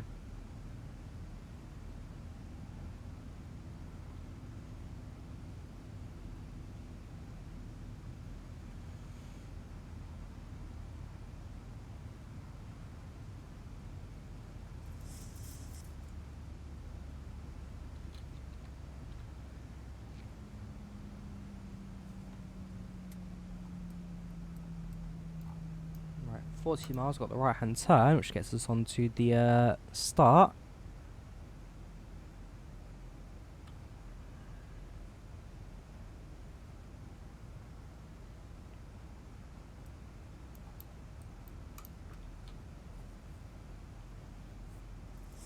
Weather change, hopefully there won't be too many weather changes right on final.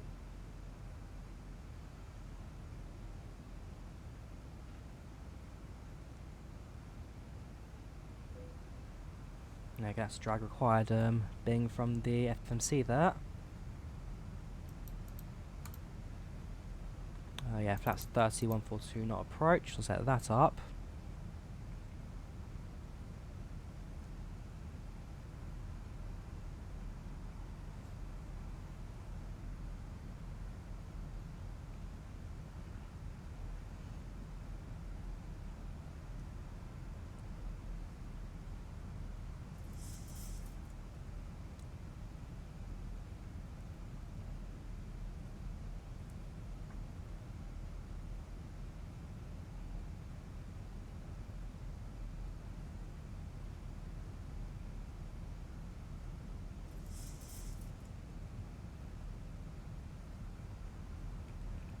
Being mountains here, there'll be much turbulence, absolutely.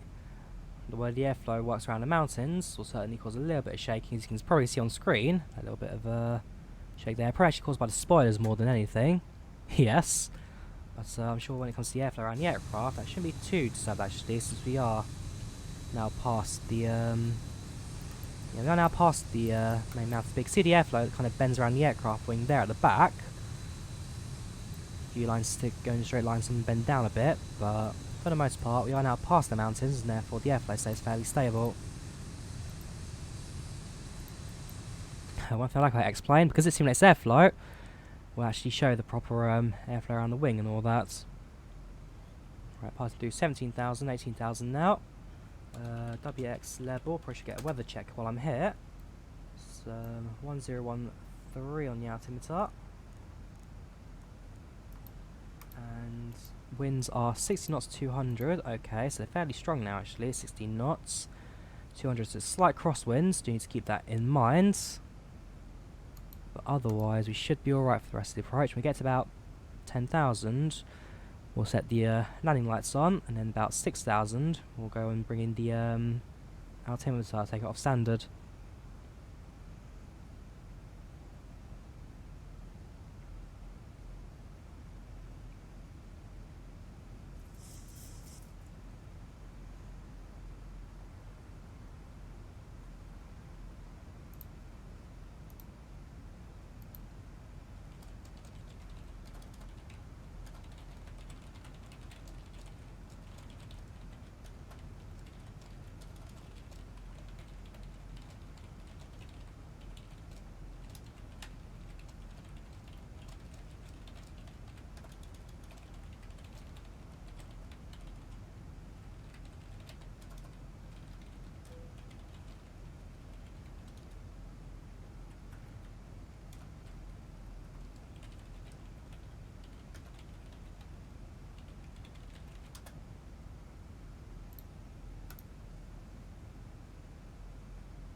Yeah, how's it being again? So need to bring on the spoilers. An airport down to my right.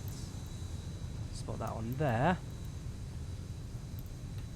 Is that an airport? Co-pilot, you can have a closer look from the front.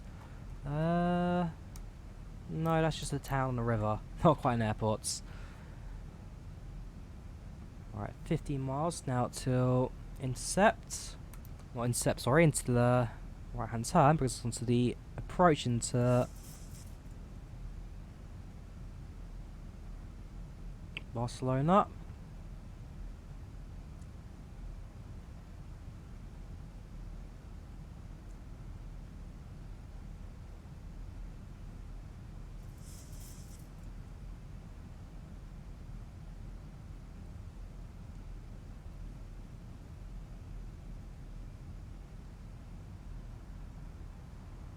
Welcome D3 Struct FS, how you doing today? Welcome fellow virtual Ryanair pilots.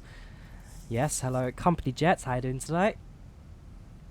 Yeah, coming into Barcelona now, not too far, got a right turn to make. And that gets us right along the coast, into the city itself. Sitting right hand side where we get to see quite a lot of the Spanish coastline. Spoilers, we'll keep them up for now, so we're going a little too fast. Especially when you get down to 250, about to pass through 10,000. Weather change there, bit of turbulence. This could be a bumpy landing, I'll say that for sure. Let's bring on the auto brakes to 2. Shouldn't require 3, the runway at Barcelona is long enough. 10,000, the aircraft should level off. No, it won't, which means we'll be entering 10,000 at slightly higher speed than we should be. Landing lights on. And that should be that for now. When we make this right hand turn, I hope the aircraft does actually slow down a bit. So our approach is a little fast right now, I can't even use the first set of flaps. Get 100 feet per minute, I'd like to, although actually to be fair, 100 feet per minute, that is too soft for an aircraft. Aircraft like 737 realistically want to get to between 250 to 150 feet per minute descent. Main reason for that being too shallow can damage the landing gear and too hard can damage the struts, so 150 to 250 is about the about right for a 737. Flaps 1, spoilers off.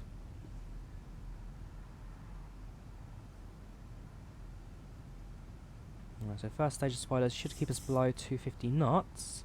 Second stage will help that as well, although the airspeed will now drop to under 200, about 180. Which means as we fly on the coast, we'll be able to see Barcelona Airport ahead of us very shortly.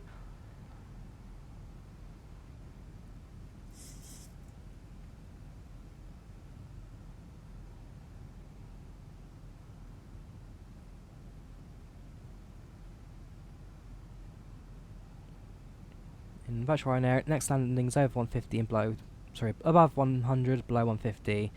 Yes, virtual Ryanair do count as that. To be fair, only in the flight simulator world do pilots actually care about their touchdown rates. In the real world, no pilot has ever asked, hey, what was my touchdown rate? It's never happened, it never will. Why? Because all soft landings are a bad landing for pilots. Go flaps 5, same speed, but you'll slow down a lot. Shouldn't need to slow down just yet. Still a fair bit away from Barcelona Airport. Still about, how many miles are we? 15 to decel. No, about 20 miles, so we'll give it 5 or so before starting the full slow down. thank you for following on Twitch, Destruct. Much appreciated, man. Much appreciated. D3 Struct.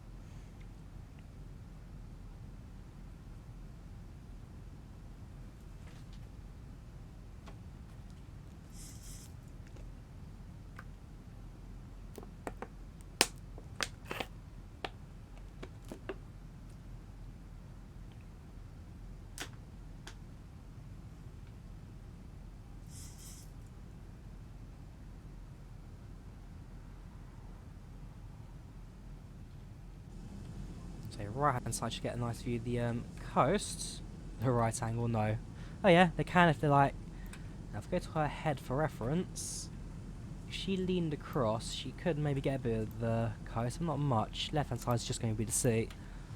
As for the pilot view, best view in the house. We get the entire coastline as it goes to our left.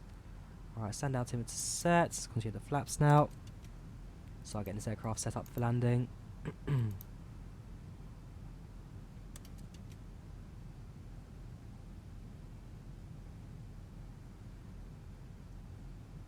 We are not yet connected to the localizer. We aren't yet established.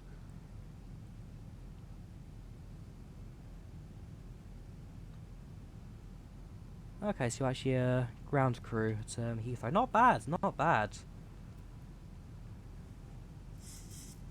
Is that zoom level 16? I'm presuming you're talking about the map there.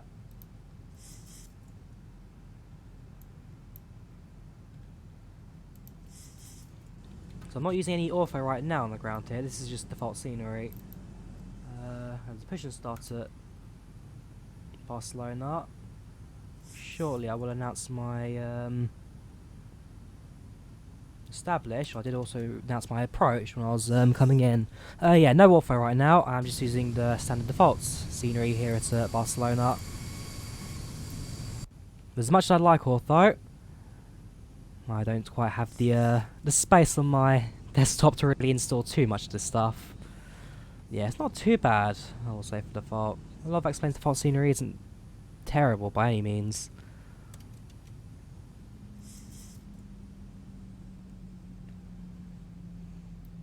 Right, tab we don't require anymore, so I'll just shut that off for an extra distraction. And in fact, I can just kind of twist it out of the way slightly as well. Get rid of that, there we go. Plan to get new PC spoons, which is 11. What are my specs? My specs are down below, and I certainly do not recommend them because they are so below par. 16 gigs of RAM, which is about you need for X-Men 11. I've got a 2TB hard drive with a 30GB SD in there, which is running X-Plane. Aircraft on the hard drive. Also running a GTX 745, which is so below spec, it's unbelievable. In fact, it's kind of a miracle that I can run X-Plane in the first place.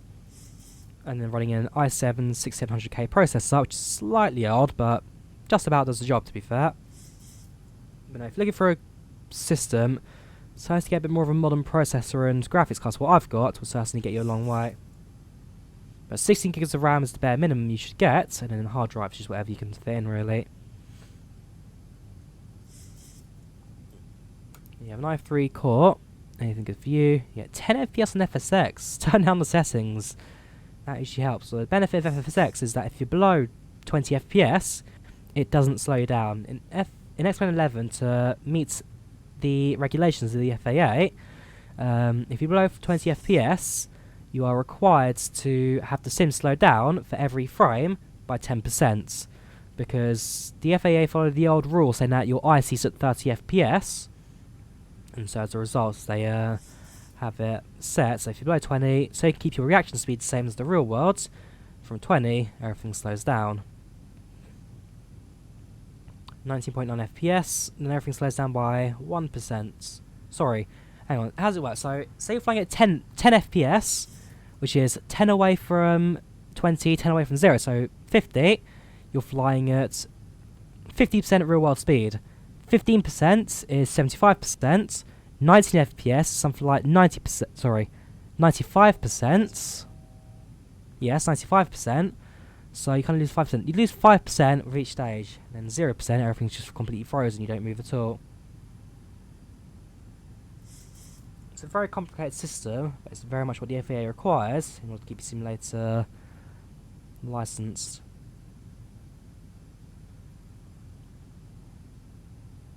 Right, I can actually just about see Barcelona Airport in distance now. There we go, actually a few aircraft on the ground as well. We'll be landing on the right hand side runway. There you go, ILS is now established, so we'll connect onto that in a moment. Yes, and it affects your ground speed, which on that sim can also cause a few delays.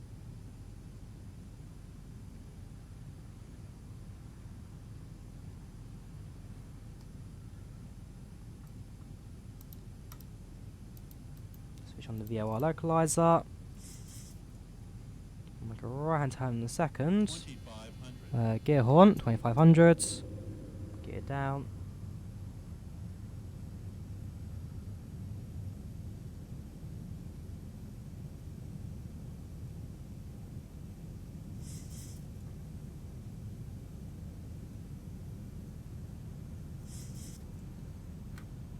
Set the approach, single channel, established runway 25 left, what was it, Lima, Echo Bravo Lima, so 25 right,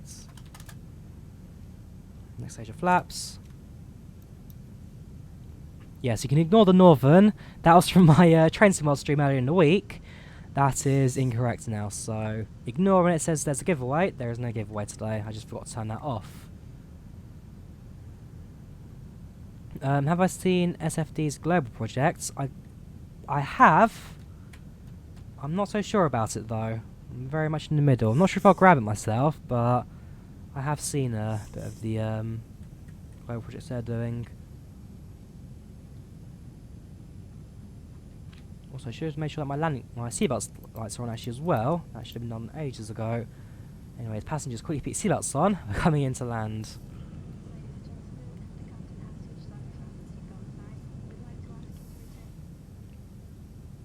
Is in the description as well?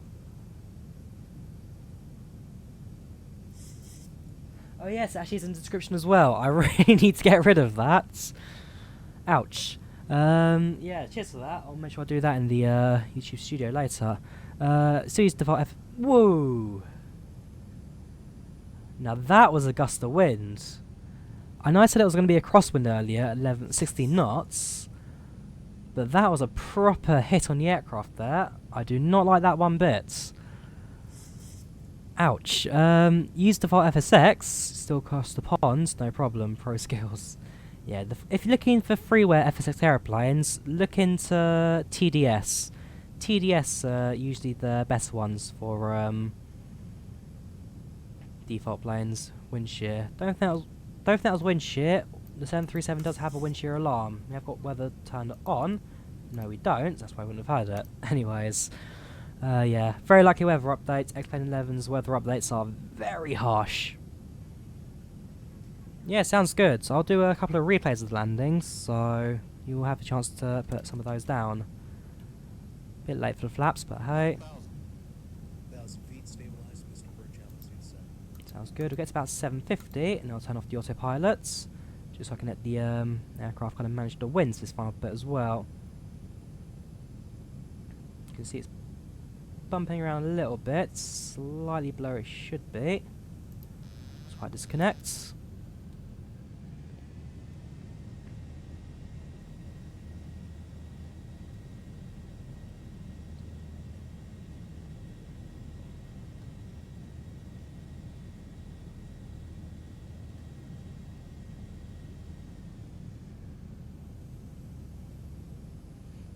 Also throttle disarm. Don't sink. Don't sink. We're a little high. Don't sink. Don't sink. 500, Sink rate. Sink rate. 400, Pull up. Sink rate.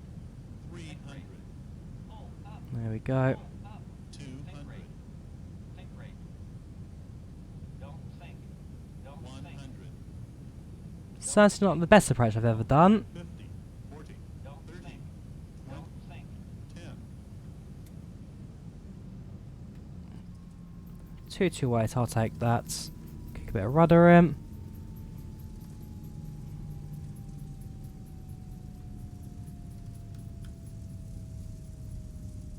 Reverse thrust never deployed. I'll have to double check with the 80 knots. key command on that on my controller. I'm just using brakes at this point. Anyways, let's exit the runway. Welcome to Barcelona. Bit of a hectic approach, but I'll take that. What's your opinion on X-Plane worth the money? Yes, X-Plane 11 is very much worth the money. I don't think I've used a sim as good as this one ever, really. I mean, I was a bit 50-50 of it at first, being a long-time FSX user who had thousands of pounds worth of add-ons on it.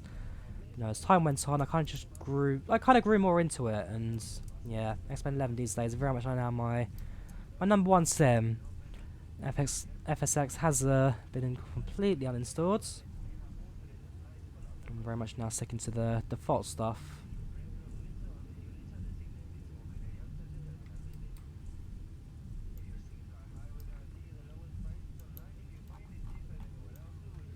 Yeah, Welling are a low-cost carrier, so I presume that's the low-cost carrier area.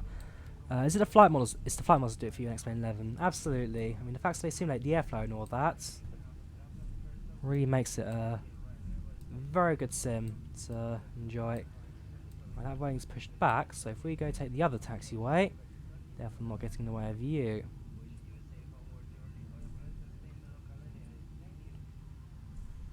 APU is currently on, spoilers and flaps are up.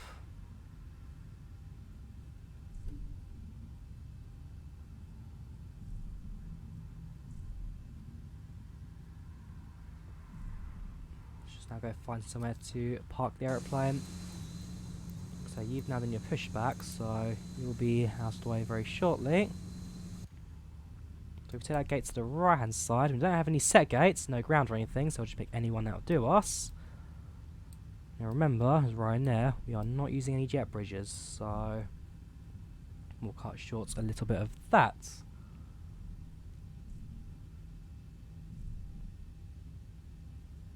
Idle throttle.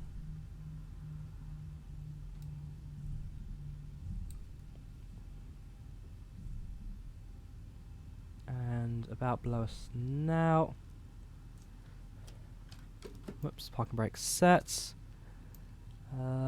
Tax lights off, strobe lights off, APU power on, switch on the APU bleeds, engines cut. Strobe lights can come off. Sorry, they're already off. Counter collision lights can come off as well. Aircraft's shutting down. We're on APU power, so no having issues with that coming off. Bring on the tablet again. And the ground services can now start to do their thing as well. So show control. Both sets of stairs. We do not have air stairs yet on the Zibo. Bring those all together. Forward cargo can open. The GPU all sets the chocks and GPU sets. Turn on ground power, APU set, APU bleed off. APU off. That's all fine. Fuel pumps now come off as well. And that should be that. Ready for a turnaround. So the next part can do the next leg. Once the doors, stairs are connected, they'll come up. We are just about on the line there. I'll accept that as a nice stop. Both sets of stairs are in place, so passengers may deboard once we open the doors. A lot swifter than most airlines, but hey. That's all looking good.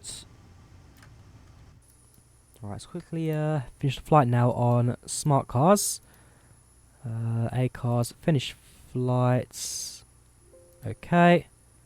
My pilot sensor, my average landings on Ryanair, if I go for the pilot sensor, is 254. Although this also takes into account back when I was an absolute rubbish pilot on X-Plane 11, and my landings average about 300-400 feet. So I'm very much fighting back to kind of get a better set of rates. Anyways, that we now close, and projects flight may also now follow. There's a bit of Italy controls going on as well as a bit of Austria as well. Who are you? Do I know you? Killbuck, yes I do. Right, finish the flights on projects flight as well, so completes that one. Looking good. My average landing rate on project flight currently stands at, let's go to my logbook, no stats, minus 173. What was yours? Sorry, yours averaged 165. Right, so still a little bit heavy-handed than you are, but not terrible. Anyways, let's disconnect now from that sim. So, squawk box. I should close the doors first, since we do need to. Sure, that doors are closed for the replay, so they don't do it themselves. Alright, escort box, disconnect. Going to replay mode. Let's have a look at the landing into Barcelona. Like I said, a little bit high for the initial bits. Nothing too major I had to deal with, really. So, passenger hand side, right hand sides. Just a bit of a heavier descent, a bit steeper. But we do kind of level it off towards the end there. Entering the airport boundary. Over the runway. And down. Yeah, it's not a terrible landing by any means. I'm not going to give myself much stick for that. So if I look at the left hand side, I was interested in whether or not the autopilot, sorry, the reverse thrust actually came to use there. I don't think it did. Yeah, not a terrible landing by any means. So it's not floating them as much as I used to.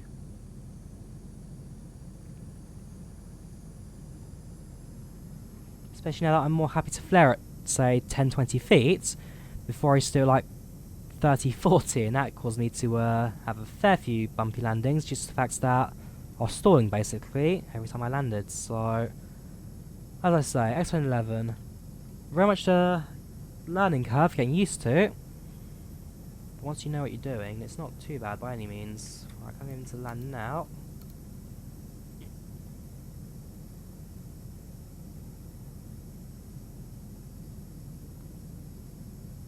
There we go.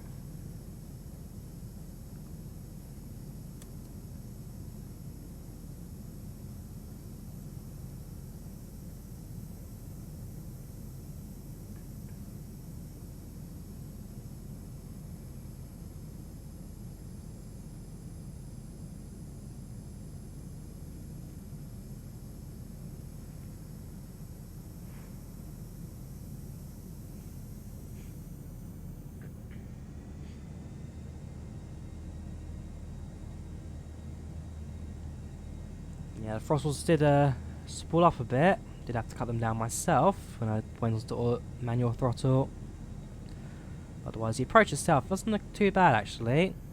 At what points do I go for the heavier nose down? Okay, so right now we're kind of going to a bit more of a nosedive approach, I guess. And this was the aircraft was telling me to don't sink. It's certainly not a textbook landing, that's for sure. Certainly not perfect by any means. A little higher for this one. I mean, the weather changed at the ends did throw the aircraft off a little bit of its altitude, but I didn't do a great job of managing it after going to manual either.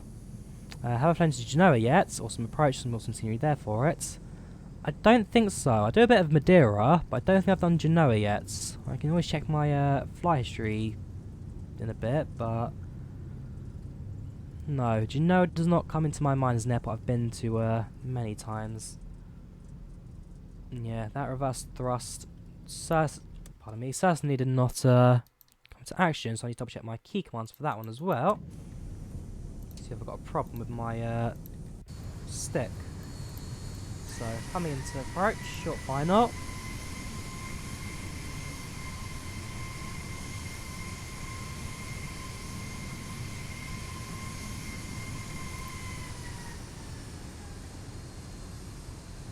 Yeah, it could have been a bit worse that landing, especially with the final, like I say. It could have been a bit heavier, but for the most part, I'm quite happy with that actually. I'm quite happy with that. Crossing over the crossing runway there. You have a button set for toggle reverse and manually push forwards. I've got a button set up, so I just hold it down and it automatically does reverse throttle max. In fact, Let me get to my key commands. Let me just double check that now while there's still some stuff going on. No, not flight config. I want to go to my settings, joystick. Oh! Maybe that's why, because I was pressing the wrong button. Okay, so this is reverse thrust at max. This is do nothing. Alright, I'm about to press that up, not down. Okay, right, that's for later then. Anyways, I think now's a nice time to bring this stream to an end. So I've got about 24 minutes to get myself prepared. So that's perfect time. And like I say, in about an hour and a half, I'll be doing my first full G8 training flights. My first hour towards my real-world PPL training. Oh yes, the Strux, I'm still waiting for your landing. How far out are you? How far out are you? I can always hold it if you are close. Yeah, like I said, about an hour and a bit, I'll be doing my first training lesson. My first hour in real aircrafts. I'm excited for it. I'm really excited for it. I've got a couple of cameras and all that. I know the guy I'll be flying with has a few GoPros as well. So there'll be a video on that. Do stick around for that. I will be doing a video basically throughout my entire training life of getting this PPL from day 1 to final day. Which is it'll be at least 30 hours, to say the least. At least 30 hours of flying. I don't know how long the series will be and how long it will take me to do, but basically however else I can finance it, which will be difficult. I have no idea if I can afford this or not, but I'm sure I can struggle along one way or another. Anyways, like I said, I think now's going to end this here, so thank you guys very much for watching. If you're on Discord Destruct, I'll happily look at it on Discord, because it's 30 miles out, it's going to be a bit of a squeeze. Yeah, thank you. Thank you very much for watching. Leave a like if you did, do subscribe. And I'll see you guys next time. Have a great weekend, a great bank holiday Monday as well.